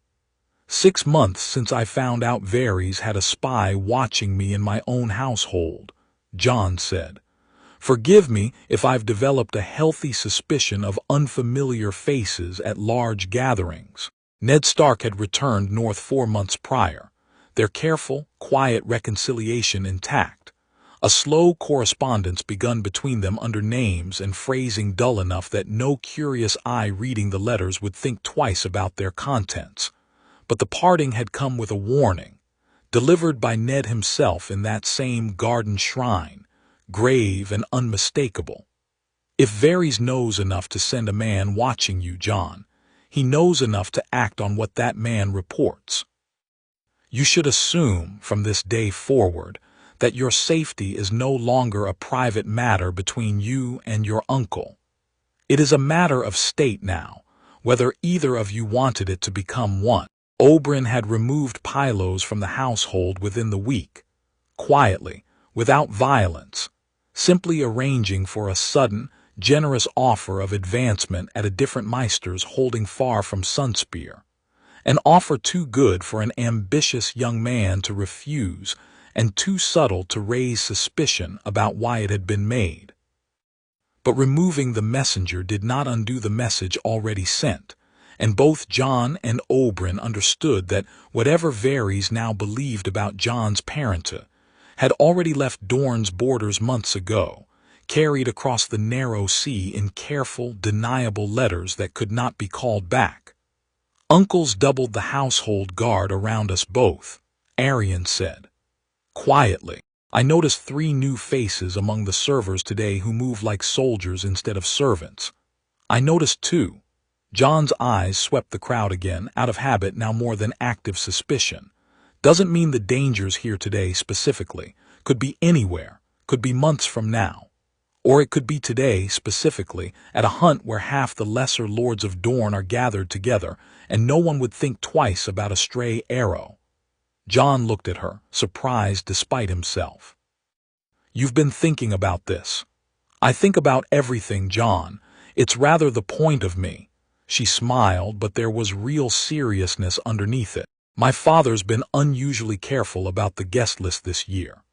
Half the households who normally attend weren't invited at all, and 2 who were invited sent regrets that felt considerably too convenient. I asked him about it directly. He told me to enjoy the hunt and stop asking questions he wasn't ready to answer yet, which from my father means the answer is dangerous enough that he's still deciding how much of it to trust me with." The hunt began at dawn the following morning, riders spreading out across the scrubland beyond the water gardens in loose, overlapping groups, hounds baying ahead of them, the whole affair carrying the relaxed, performative danger of Dornish nobility playing at violence they mostly didn't need to fear. Jon rode with Oberyn, Arianne, and a dozen household guards in Martell colors, and it was perhaps 2 hours into the hunt, as their party paused at a small spring to water the horses, that Sir Cletus Ironwood found a reason to fall in alongside them. Affable, easy, exactly the sort of minor lordling who made small talk at every gathering and rarely said anything memorable. "Fine hunting weather, Prince Oberyn," Cletus said, dismounting near the spring, his horse close enough to Jon's that the two animals stood almost shoulder to shoulder while they drank. "Though I confess I've had worse luck than usual finding boar in this stretch. Might be the dogs are getting old." "Might be," Oberyn agreed, easy, unhurried though Jon, watching his uncle the way he'd trained himself to watch everyone in a room now, noticed the particular, careful attention Oberyn was paying to Cletus's hands, his posture, the slight, almost imperceptible tension in his shoulders that didn't match his relaxed tone. Jon felt it too, a fraction of a second later, not anything specific, nothing he could have named cleanly, but the particular prickling awareness his uncle had spent 9 years training into him, the sense that something in this ordinary moment was carrying more weight than it should. Cletus produced a small waterskin from his saddle, uncapped it, and offered it toward Jon with an easy smile. "You look thirsty, Master Sand." Dornish sun's brutal for a man raised anywhere colder, or so I've always heard. It was such a small, ordinary gesture, one rider offering another a drink on a hot hunting morning, that a less careful man would have taken it without a second thought. Jon did not take it without a second thought. "Kind of you," Jon said, and reached for it, and in the exact motion of reaching, let his own waterskin, hanging loose at his belt, slip and fall to the ground between them. An accident so natural, so believable that Cletus's eyes followed it instinctively, his attention breaking for just a fraction of a second away from watching Jon's face. In that fraction of a second, Jon caught the waterskin Cletus had offered, turned it slightly as he brought it toward his own mouth, and let a single, careful drop fall onto the back of his own hand instead of into his throat, a habit Oberyn had drilled into him 100 times over the years, a habit that had felt, until this exact moment, like paranoid theater rather than practical necessity. The drop, where it touched his skin, began, within seconds, to raise a faint, angry red welt. Jon did not gasp. He did not flinch, not visibly, not in any way that would tell Cletus Ironwood his gift had been noticed for what it was. He simply lowered the waterskin, unhurried, and said, mild as anything, "Actually, I think I'll wait until we're back at the gardens. Wine's better for a hunt anyway, don't you think? Water sits heavy in the stomach when you're about to ride hard." He handed the waterskin back, and Cletus took it, and if there was the faintest flicker of surprise in the man's eyes at having his gift refused, he covered it well enough that only someone already watching very, very closely would have caught it. Oberyn caught it. "Ride ahead with the others, Cletus," Oberyn said, still perfectly pleasant, mounting his own horse with unhurried grace. "We'll catch you up shortly. My ward's horse threw a shoe loose, I think, and I want to look at it before we press on." Cletus rode ahead, and the moment he was out of earshot, Oberyn was off his horse again, gripping Jon's wrist, turning the small welt toward the light. "Show me exactly what happened," Oberyn said, voice low, urgent, all pretense of leisure gone. Jon told him the offered waterskin, the dropped decoy, the single testing drop, and watched his uncle's face go through something complicated, fury and pride and cold, focused fear all at once. "That's a contact poison," Oberyn said, examining the welt more closely, his thumb pressing gently at its edges. "Something meant to enter through a cut in the lip or a scratch in the mouth over the course of drinking, slow enough that you'd have ridden another hour before feeling anything, and by then it would look like nothing more than heat stroke or bad water or 100 other explanations no Meister would think twice about." He looked up, meeting Jon's eyes. "You just saved your own life with a trick I taught you when you were 9 years old." He offered it too casually, Jon said. too rehearsed. A man who's genuinely just being friendly doesn't have his line ready that smoothly. He glanced toward where Cletus had ridden ahead. House Ironwood, uncle. Why would House Ironwood want me dead? I don't think House Ironwood wants you dead specifically, Oberyn said slowly, mind clearly working through the puzzle even as he spoke it aloud. I think someone gave House Ironwood, or one ambitious son of it at least, a reason to believe killing you would serve Dorne's interests. And I think whoever did that giving was considerably more interested in Dorne turning on itself over your death than in Dorne ever learning the truth about why you needed to die. Arianne, who had ridden close enough during this exchange to hear the last of it, went pale. You think someone's trying to make it look like internal Dornish politics, so that if it's ever discovered, we blame Ironwood, and House Martell and House Ironwood tear each other apart over it instead of ever looking toward King's Landing. I think, Oberyn said grimly, that whoever is behind this understands Dorne's history far better than an ordinary schemer would. That's not a Lannister's thinking that pattern Tywin's a hammer. He'd have simply sent a man with a knife and accepted the diplomatic cost. This is subtler. This is someone who wants the fire to burn inside our own house, not against theirs. He swung back up onto his horse, jaw set. We need to speak with Cletus Ironwood directly, and we need to do it before he realizes his attempt has already failed and decides his only remaining option is something considerably less subtle. They found him an hour later, near the edge of a dry riverbed where the hunting party had scattered wide chasing a boar's trail, and Oberyn approached him alone this time, Jon and Arianne holding back at a discreet distance with 2 household guards, watching. Sir Cletus, Oberyn said, pleasant as ever, a word if you'd indulge me. Of course, Prince Oberyn.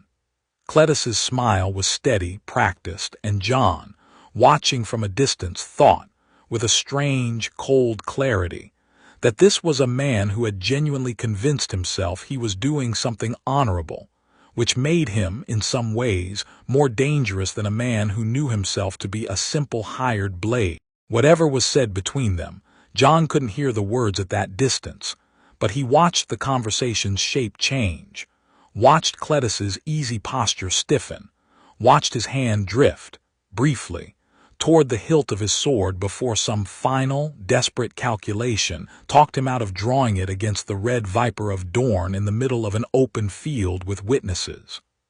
Oberyn returned to them 10 minutes later, his expression unreadable. He didn't deny it, Oberyn said, once they were far enough from the rest of the hunting party. Once he understood I already knew, he didn't even try. He believes, genuinely, I think, that he's protecting Dorne from a second age of dragon fire. He told me, word for word, I have no wish to see Nymeria's Dorne become another Daeron's graveyard, Prince Oberyn, and I'd think you of all men would understand why a hidden Targaryen prince, raised to the blade in your own household, terrifies every man in this land who remembers our history with dragons. He's not entirely wrong to be afraid, Jon said quietly, and both Arianne and Oberyn turned to look at him, surprised. I don't want a throne.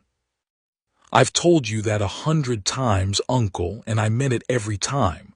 But he doesn't know that.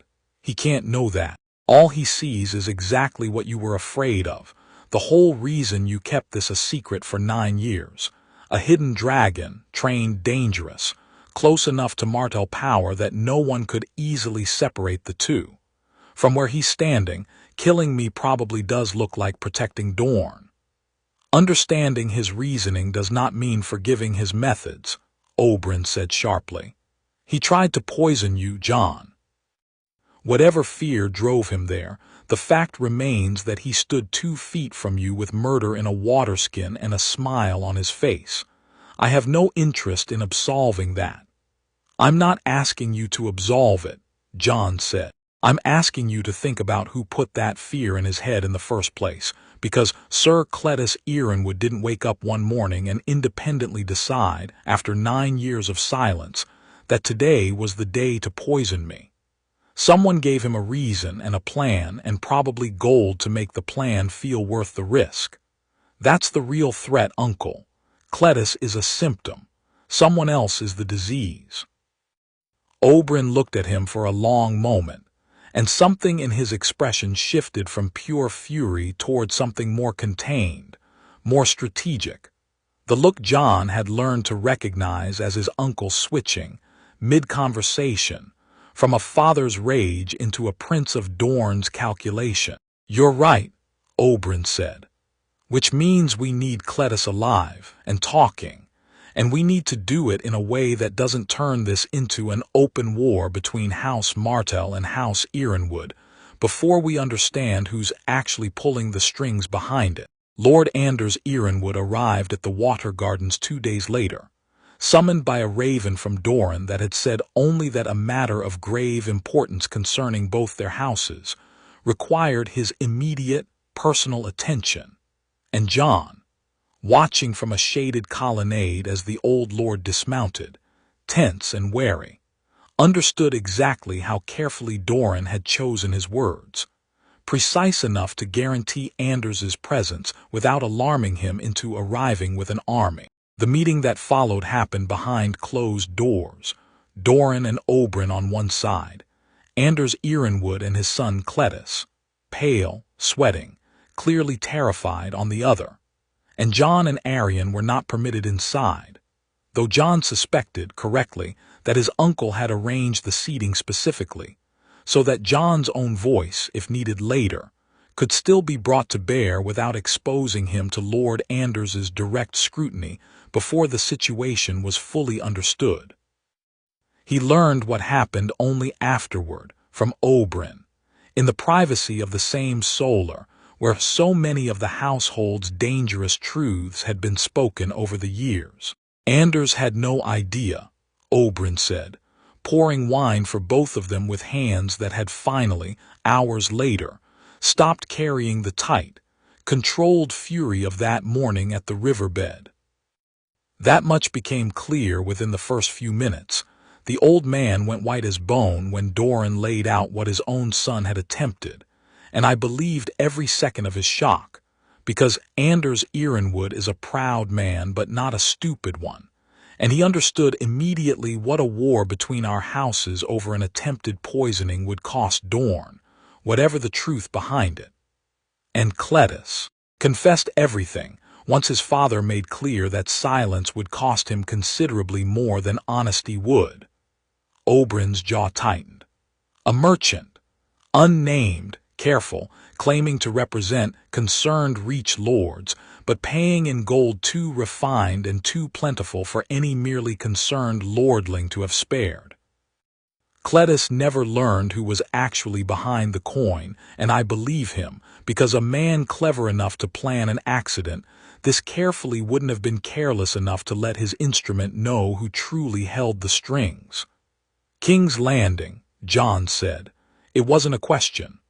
Almost certainly, though whether it's Cersei acting alone, or Tywin's hand behind hers, or some third party I haven't yet accounted for, I don't know, and I won't pretend to know until I have more than a theory to work from. Oberyn drank, grimacing slightly at his own frustration. What I do know is that whoever arranged this understood Dorne well enough to specifically weaponize our own history against us. The old grudge between Martell and Ironwood, our particular fear of dragons after 3 centuries of watching them burn this land, all of it turned into a blade aimed at your throat that would have left no fingerprints leading anywhere near King's Landing at all. "What happens to Cletus?" Arianne asked, arriving in the doorway in time to catch the last of the conversation, and settling into a chair without waiting for permission. "Anders has offered his son's life, formally, in whatever manner Dorne deems appropriate, a genuine, humiliating offer made in good faith, because the alternative is a blood feud between our houses that would tear Dorne apart at exactly the moment we most need to stand united against whatever's coming from King's Landing." Oberyn shook his head slowly. Dorne refused it. Killing Cletus would confirm, publicly, that something worth killing over happened at that hunt, and that confirmation is exactly what we cannot afford to give anyone watching closely enough to ask why. Instead, Cletus will take the black, quietly, officially volunteering to join the Night's Watch out of some newly discovered devotion to duty. A story dull enough that no one outside this room will ever think to question it. And House Ironwood will pay a private, considerable debt to House Martell that Anders has already agreed to without argument. Wall, Jon said, and something in the word settled strangely in his chest. The place his true father had died fighting to reach, in a sense the place where his mother's own brother had once served as a boy before duty called him elsewhere.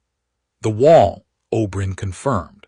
Far enough from Dorne that he can do no further harm here, close enough to real danger that I suspect he'll spend what's left of his life regretting the choices that put him there. He looked at Jon directly. This buys us time, Jon. Not safety, time. Whoever sent that gold south will try again in some other shape, whenever they judge the moment right, and next time, I do not think we will have the luxury of a slow-acting contact poison and a decoy waterskin to save us. Then we prepare for next time, Jon said, and there was no fear in his voice at all, only the flat, cold certainty of a young man who had spent 9 years being trained, deliberately, precisely, for exactly this. You've spent my whole life teaching me not to be afraid of what's coming for me, Uncle. I'm not about to start now. In King's Landing, 3 weeks later, Cersei Lannister received word, through the same careful, indirect channels that had first delivered her hope, that the plan had failed, that House Ironwood's son had confessed and taken the black, and that no trail led anywhere close to her own hand. She was, on balance, more frustrated than frightened. Frustrated because the boy remained alive, and every month he remained alive was another month for word of him to spread further, for someone less careful than herself to stumble onto the same truth and use it in ways she couldn't predict or control. But not frightened, not yet, because the failure had at least confirmed something valuable. Whoever protected that boy in Sunspear was skilled enough, careful enough, to unravel a plot this well-constructed within days rather than months, which told her precisely how much more resource, more care, more patience she would need to spend the next time she tried. She thought briefly of simply telling Robert the truth and letting his own fury do what her careful poison had failed to accomplish. But she dismissed the thought as quickly as it arrived, because Robert's fury, unleashed publicly, would demand a war against Dorne that the realm could not currently afford. 7 years of peace still too fragile, too recently purchased with too much blood, to spend again on a single bastard boy, however dangerous his blood. This would require patience. This would require, eventually, either a subtler blade, or a use for the boy that made his death unnecessary. Some way to turn a living dragon into a Lannister asset, rather than simply erasing him and risking the fire that erasure might ignite. She sat with that thought for a long time, turning it over the way her father had taught her, and began slowly to draft an entirely different sort of letter, one that would take considerably longer to bear fruit, and would prove in the end far more dangerous to everyone in Sunspear than any poison ever could have been. Chapter 6. The Viper's Son. The raven from the north arrived on a morning thick with the smell of rain that never quite fell, and Jon watched his uncle read it twice before setting it down on the desk with the particular stillness that meant the words inside it mattered more than their length suggested.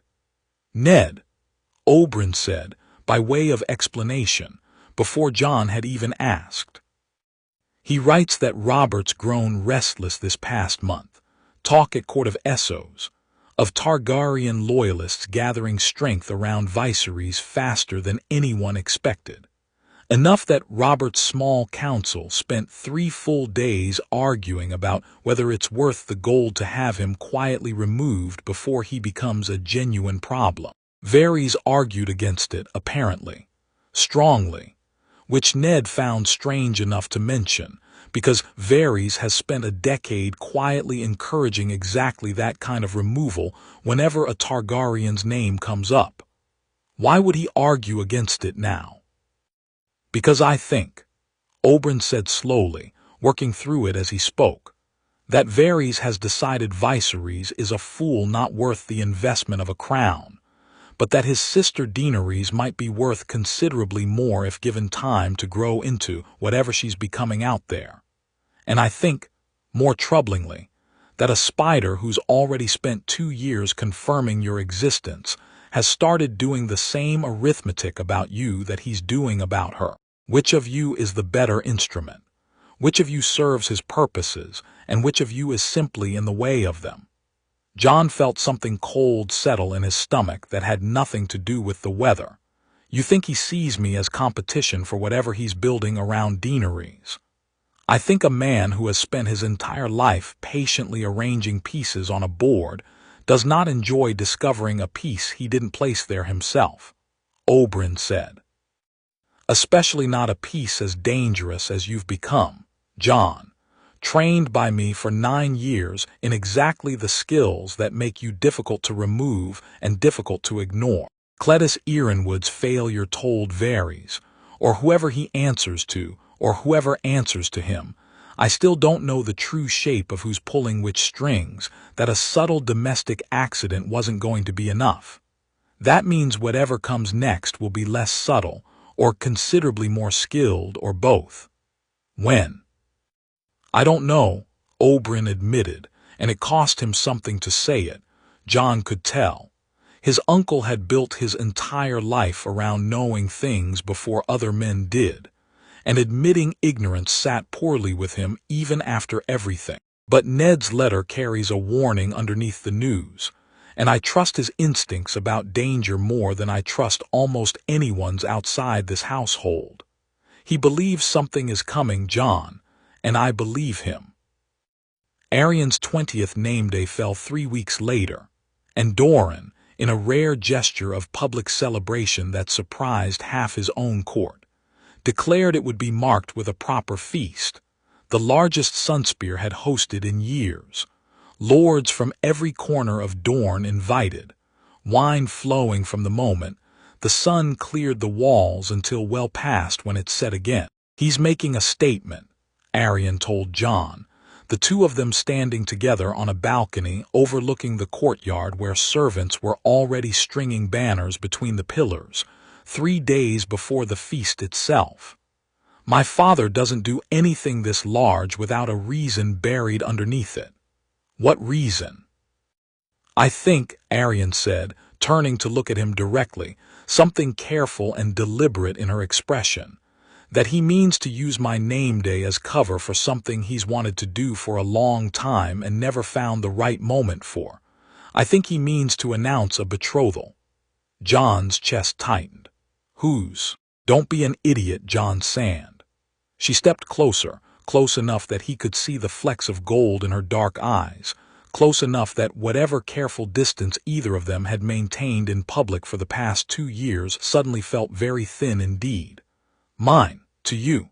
My father has watched us for 3 years now, watched what we are to each other, and I think he's finally decided that pretending it isn't happening serves no one, least of all Dorne. Arianne. Jon's voice came out rougher than he intended. You're the heir to Sunspear. I'm whatever I am, a ward, a secret, a boy with no name of his own, and a bloodline that could get us both killed the moment it's spoken aloud in the wrong room. You're the man I love, Arianne said, simply, fiercely, the way she said everything that mattered to her. And my father is not a fool, Jon, if he means to announce this. It's because he's decided the danger of hiding you has finally grown larger than the danger of claiming you. I don't know exactly what shape that claiming will take. But I know I'm done waiting to find out, and I think, if you're honest with yourself, you're done waiting too.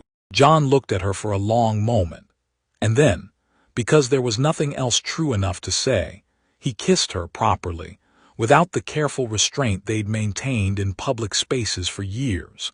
and if any servant on the balcony below happened to glance up and see the Prince of Dorne's heir wrapped in the arms of her uncle's mysterious ward, no one thought to mention it before the feast made the question entirely moot. The feast began at dusk, torches blazing along every colonnade, musicians filling the warm night air with the particular, driving rhythm of Dornish music that made even the sternest visiting lord's foot tap despite himself. And Jon stood near the high table in a dark red doublet Ellaria had commissioned for him specifically. Martell read, though no one had yet said aloud why a ward should wear his patron's colors so boldly. Watching the hall fill with faces, he'd known his whole life, and faces he'd never seen before at all. One of the latter caught his attention within the first hour. A merchant, introduced to the gathering by a minor lord as a Volantene wine trader named Sarok, offering casks of a rare vintage as a name-day gift to Princess Arianne, moving through the crowd with the easy, unhurried confidence of a man entirely comfortable in a room full of strangers. Jon had learned, over years of his uncle's patient teaching, to notice the things that didn't fit, and something about Sarok didn't fit. His hands were wrong for a merchant, calloused in places that suggested a sword's grip rather than a ledger's quill. His eyes moved over the room with a soldier's habit of marking exits and distances, not a trader's habit of marking faces worth flattering for future business. "Uncle," Jon said quietly, finding Oberyn near the edge of the hall. "The Volantene wine merchant, Sarok, something's wrong with him." Oberyn's eyes found the man across the crowded room, and Jon watched his uncle's expression sharpen instantly, the easy feast night warmth dropping away like a mask. "His hands," Oberyn said, quiet, urgent. "Look at his hands, Jon. That's not a merchant's grip on that wine cask. That's a man who spent years holding something considerably sharper. A hired blade, a very good one, judging by how close he's already gotten without anyone else in this hall noticing." Oberyn's jaw tightened. "Where's Arianne?" They found her near the high table, laughing at something her father had said, entirely unaware of the danger threading its way toward her through the crowd. And it was in that exact moment, as Oberyn moved to intercept, that Sarok made his own move, setting down the wine cask with elaborate courtesy directly in front of Doran's chair. "A gift, my prince," Sarok said, his accent smooth, cultured, entirely convincing. "The finest vintage Volantes has produced in a decade, in honor of your daughter's name day." Doran inclined his head in polite thanks, and it was Jon, watching Sarok's hand as it lingered on the cask's lid a fraction of a second too long, who understood, with sudden, absolute clarity, exactly what was about to happen. "Don't open it," Jon said, loud enough to cut across the surrounding conversation, moving fast now, closing the distance. Sarok's eyes snapped to him, and something in them changed instantly. Recognition, calculation, the particular cold shift of a man abandoning one plan the moment he realizes it's compromised and reaching, in the same breath, for another. The knife came out of his sleeve so fast that half the hall didn't register it had happened, until Jon was already moving, already inside the arc of the strike, his own hand catching Sarok's wrist and wrenching it wide before the blade could find Doran's throat. The hall erupted into chaos, screaming, chairs overturning, guards shouting and shoving through the crowd, and Jon, locked in a grip with a man who fought with the precise, economical brutality of someone trained far beyond anything a simple hired thug should have known, understood in the first 3 seconds of the struggle that this was no Cletus Ironwood, no amateur with a poisoned waterskin and a guilty conscience. This was someone who had killed before, many times, and expected to kill again tonight. "Jon," Arianne's voice, sharp with fear, somewhere behind him. He didn't turn toward it. Turning was exactly the mistake that got men killed, his uncle's voice in his memory, 9 years of drilled instinct overriding every impulse to look for the people he loved instead of the blade in front of him. Sarok twisted free of his grip, blade flashing, and Jon felt the cold line of it open across his forearm as he blocked what would otherwise have been a strike to his throat. "You're better than the boy Cletus Ironwood tried to poison," Sarok said, almost admiring, circling now, the surrounding crowd finally scattering wide enough to give them room. "Whoever trained you, they did it properly." "He did," Jon said, and didn't wait for the next exchange. He drove forward instead, matching the assassin's speed with something Sarok clearly hadn't expected from a highborn ward at a feast, spear-trained reflexes translating, in the absence of an actual spear, into a brutal, efficient use of his own forearms, and the small eating knife he'd drawn from his belt in the same motion that had opened the cut across his arm. Sarok was good. Jon understood that within the first 10 seconds of real exchange. Good enough that this was not a fight Jon could win through raw skill alone, not against a man who had clearly killed for a living far longer than Jon had been alive. But Sarok was also, Jon realized with the cold clarity, his uncle had spent 9 years teaching him to find in exactly these moments. Fighting in a crowded hall full of people he didn't know, unfamiliar terrain, no clean line of retreat, and Jon knew every column, every table, every servant's door in this room by heart. He backed toward the high table, not in retreat but in invitation, and Sarok followed, exactly as Jon hoped he would, blade weaving in a pattern designed to close the distance fast and finish this before the guards now shoving through the panicked crowd could arrive in time to matter. Jon's hand closed around Doran's own untouched wine cup from the high table, and he threw the contents, not at Sarok's face, which the man would have easily avoided, but at the polished stone floor directly in his path, and the assassin's booted foot, expecting solid footing, skidded across the sudden slick of wine at exactly the moment Jon drove forward. The knife went into Sarok's side, once hard, angled up under the ribs the way Oberyn had drilled into him 1,000 times over 1,000 practice sessions. Not the chest, Jon, ribs stop knives, go under them, and the assassin's breath left him in a single, choking gasp. He did not go down easily.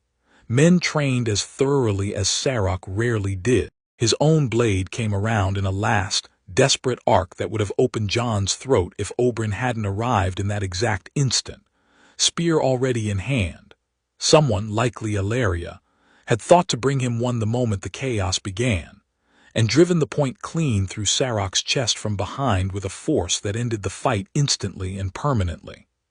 The hall went silent, save for the ragged sound of Jon's own breathing, and the low, frightened murmur rippling outward from the wreckage of the high table. "Jon!" Oberyn's hands were on him immediately, checking the cut on his forearm, checking for anything worse, his voice tight with a fear Jon rarely heard in it. "Are you?" "I'm fine," Jon said, and found, somewhat to his own surprise, that it was true. The wound was shallow, the danger already past, and underneath the adrenaline still hammering through him, he felt something that wasn't quite fear at all. It felt like certainty, like the exact moment 9 years of training had been preparing him for had finally arrived, and he had met it and won. Arianne reached him a heartbeat later, pulling him into an embrace fierce enough to hurt, her whole body shaking, and over her shoulder Jon caught sight of Oberyn Martell, still seated, still remarkably composed for a man who had just watched an assassin's knife come within a foot of his own throat, looking down at the dead man's face with an expression Jon couldn't quite read. "Search him," Dorne said, to the guards now finally converging on the scene. "Every stitch of clothing. I want to know exactly who sent him before this night is over." They found the proof sewn into the lining of Sarok's boot, a small, unremarkable strip of parchment bearing no signature, but written in a cipher that Maester Caliot, summoned urgently from his chambers, recognized within the hour as a variant of the same code the Citadel used for its most sensitive internal correspondence. Someone with training in Old Town's methods wrote this, Calliot said, working through the cipher with painstaking care while the household's most trusted counsel gathered in Doran's solar in the dead hours of the night. Or someone who learned those methods from a source connected to the Citadel closely enough to have access to them. Pylos, Jon said grimly, understanding arriving all at once. He trained at the Citadel before coming here. If he passed information south to Varys, he'd have used exactly this kind of encoding and taught it, likely, to whoever Varys eventually sent to finish what Cletus Ironwood couldn't. The message itself, Calliot continued, working through the final lines, confirms the target and the payment already rendered, a sum considerable enough that I do not believe an ordinary Essosi merchant house financed it. It also confirms, I think, that whoever sent him was not acting through any official channel of the crown. There's a line here referencing discretion beyond even our usual arrangement, which suggests concealment even from parties who might normally be informed of such an operation. Cersei, Oberyn said flatly, acting without Robert's knowledge, exactly as she did with Cletus Ironwood, exactly as I'd expect from a woman clever enough to understand that her husband's fury, unleashed publicly against Dorne, would cost the crown more than it could ever gain. Doran had been silent through most of this exchange, his fingers steepled beneath his chin, his expression carrying the particular, weighted stillness Jon had learned, over the years, meant his uncle in all but name was working through a decision with consequences far larger than the room currently understood. I have spent 9 years, Doran said finally, allowing this household to manage a secret through concealment. Tonight, that secret nearly cost me my own life, and cost my daughter the man she loves, and I find myself no longer willing to trust concealment as our only defense against enemies clever enough to keep finding new blades to send after it. He looked at Jon directly, and something in his gaze carried a weight Jon had rarely felt from him before, not the careful, distant courtesy Doran usually extended to his brother's ward, but something closer to the regard he showed his own children. Jon, I want to ask you something, and I want an honest answer, not the answer you think I want to hear. Ask, Jon said.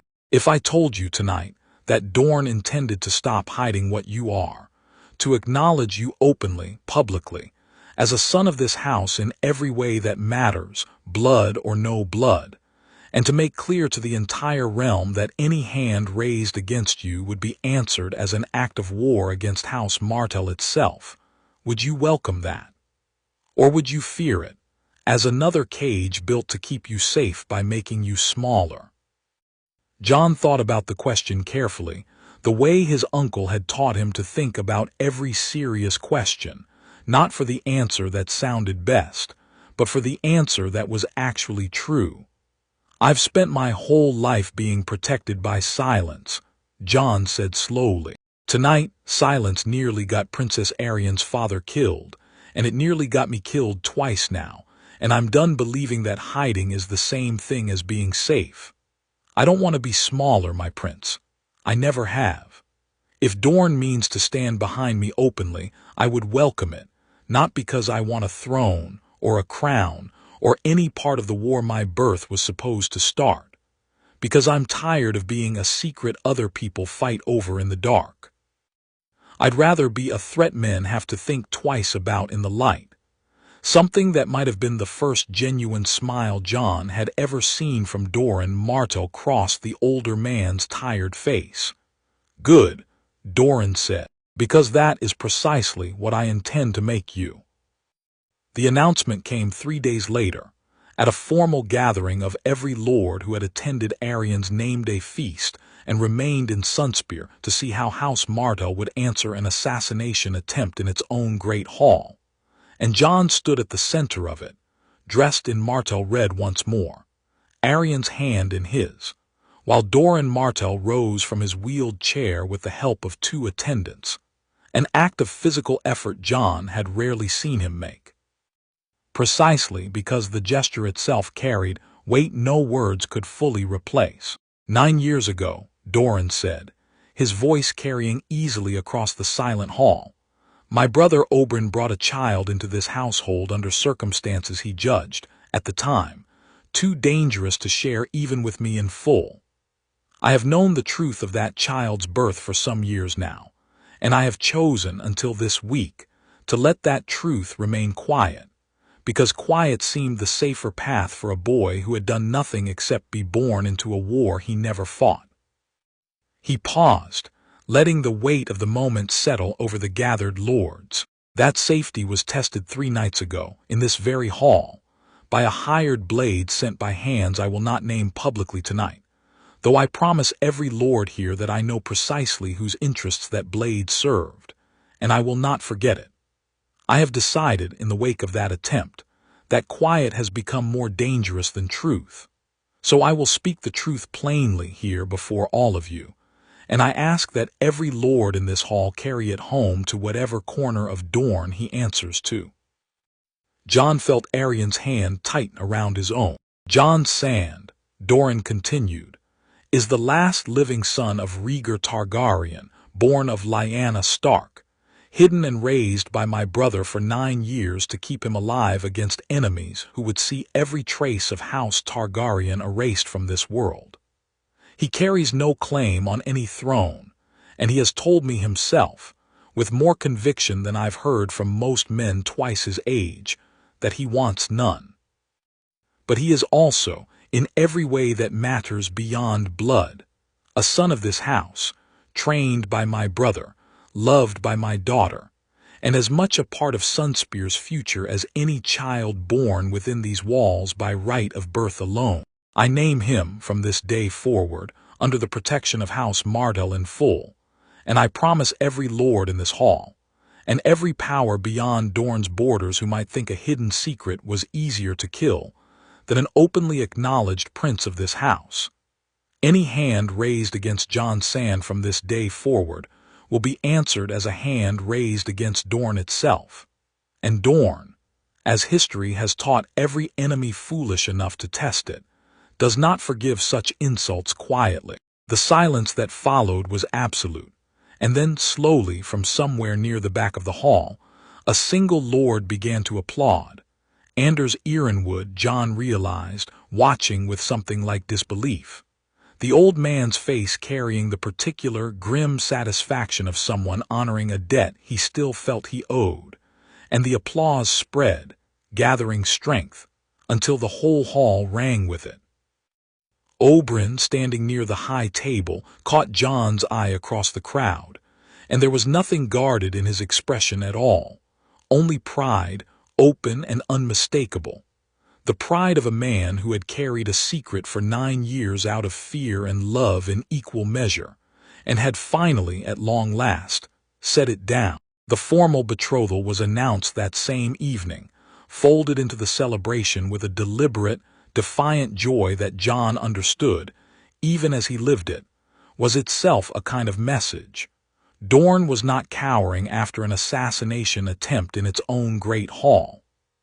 Dorne was celebrating, loudly, publicly, precisely to show every enemy watching from a distance that fear had gained them nothing. "You're smiling," Arianne said, later that night, the two of them finally alone on the same balcony where she'd first told him about her father's plans weeks before. "I don't think I've ever seen you smile this much in one evening." "I think," Jon said slowly, working through the strange, unfamiliar lightness in his own chest, "that I've spent 9 years being afraid of what would happen the day the truth came out. And now it has, and instead of the world ending, I'm standing on a balcony with the woman I love, betrothed, acknowledged and alive, and it turns out the fear was worse than the truth ever was." "That's usually how it works," Arianne said, leaning into him. "My uncle taught you a great many things, Jon, but I don't think even he could have taught you that one until you'd actually lived through it." Below them in the courtyard, Servants were already clearing away the last of the feast's wreckage, torchlight flickering against pale stone, the ordinary rhythm of Sunspear continuing exactly as it always had, undisturbed by the fact that an assassin's blood had stained its floors only 3 nights before. "What happens now?" Jon asked. "Doran's declared me openly. Word will reach King's Landing within a month, faster if Varys' people are as thorough as they've always been. Cersei will know her hidden blade failed, and that whatever leverage secrecy once gave her, she's lost. Then she'll have to decide," Arianne said, "whether an open war with Dorne over a boy who wants no throne is worth the cost, and I think, if my father and your uncle have judged this correctly, she'll decide it isn't. A secret Targaryen is dangerous because he can be quietly erased before anyone thinks to defend him. An openly acknowledged one, protected by the full weight of House Martell's honor and every spear in Dorne, is simply a political problem to be managed rather than a threat to be murdered in the dark. That's the whole point of what my father did tonight, Jon. He didn't just protect you. He made killing you considerably more expensive than leaving you alone." Jon thought about that for a long moment, watching the torchlight dance across the courtyard below, and felt, for the first time in longer than he could easily remember, something settle fully into place inside him, not the careful, guarded stillness he'd carried for years, watching every room for danger, but something closer to peace. "I want to write to Ned," he said finally. "Tell him what happened. Tell him it's done now, the hiding, that whatever comes next, I intend to face it standing in the open rather than crouched in shadow. He'll worry. He'll worry regardless," Jon said. "He spent 9 years worrying about a son he thought was dead, and 18 months worrying about a nephew he only just found alive again. I'd rather he worry about a truth than grieve a lie a second time." The letter that reached Winterfell 3 weeks later found Eddard Stark alone in his solar on a gray evening with rain hammering against the shutters, and he read it twice by candlelight, the way he always read Jon's letters, slow and careful, as though trying to hear the boy's actual voice in the careful, measured phrasing. "I am well and safe, and for the first time in my life, I am no longer afraid of what happens when people learn the truth of me, because they know it now, all of Dorne, and rather than the disaster my uncle spent 9 years fearing, it has made me safer than hiding ever did. I am betrothed to Arianne Martell. I do not know what that means for the wider realm, or for the crown that never wanted me alive in the first place, but I know it means I have chosen, finally and completely, who I am and where I belong. Not the North, though I carry my mother's blood and I think of you often, and hope someday to see the place that made her before it made me. Not the throne my father lost, which I have never wanted and never will. Dorne, Sunspear, the people who chose to love me before they ever knew what blood ran in my veins, and chose to keep loving me after. That is where I belong, Uncle, and I wanted you to know it plainly, from my own hand, before the rumors reach you dressed up as something stranger than the truth actually is." Ned Stark set the letter down, and sat for a long time in the candlelight, listening to the rain, thinking of a woman he'd loved and lost 30 years past, and a boy he'd carried 100 leagues on horseback believing him already dead, and the strange, twisting shape of a world where that same boy had grown, against every terrible odds the realm had thrown against him, into someone strong enough to stand in the open and dare anyone at all to try to move against him. He thought distantly of Robert, 3 floors below in his own hall, drinking away another restless night, and wondered how much longer the peace between them could hold once word of Sunspear's declaration finally reached King's Landing in full. But that was a fire for another day. Tonight he allowed himself simply to feel what he had not properly let himself feel in 9 long years, the quiet, aching relief of a father discovering, against every reasonable expectation, that the child he had grieved was not only alive, but thriving, loved, and dangerous enough now that the whole world had finally learned better than to try erasing him twice. In Sunspear, Jon Targaryen, though he wore that name only in the private company of the people who loved him best, stood beside Arianne Martell on the ramparts above the old palace, watching the sun sink into the summer sea in a wash of red and gold that seemed, on nights like this, to belong entirely to Dorne and to no other corner of the realm at all. "Second thoughts?" Arianne asked, watching him watch the horizon. "None," Jon said, and meant it entirely. "Whatever comes next, Cersei, Varys, the whole rotten machinery of that city up north, let it come. I spent 9 years being hidden so the world couldn't hurt me. I'd rather spend the rest of my life standing where everyone can see exactly what I am, and daring them to try." Arianne smiled, fierce and proud, and took his hand, and together they watched the last light fade over the water, two people who had grown up in each other's shadow and found, at the end of it, that the shadow had only ever been the beginning of something far stronger than either of them could have built alone. Behind them, somewhere in the depths of the old palace, Oberyn Martell poured himself a final cup of wine and raised it, alone, toward a window facing north, toward a sister long dead, and a debt of vengeance still unpaid, and a boy he had stolen out of grief and raised, against every reasonable expectation, into exactly the weapon he'd once hoped for, and exactly the son he'd never once expected to love this much. To Elia, he murmured, to the empty room, to the memory that had started all of it, and to the dragon who chose, in the end, to be something better than the fire that made him. He drank, and outside, the last light of a Dornish sunset burned gold and red across the sea, and somewhere far to the north, in a city that did not yet understand exactly what it had failed to kill, the first quiet tremors of a reckoning 9 years in the making had already, irrevocably, begun.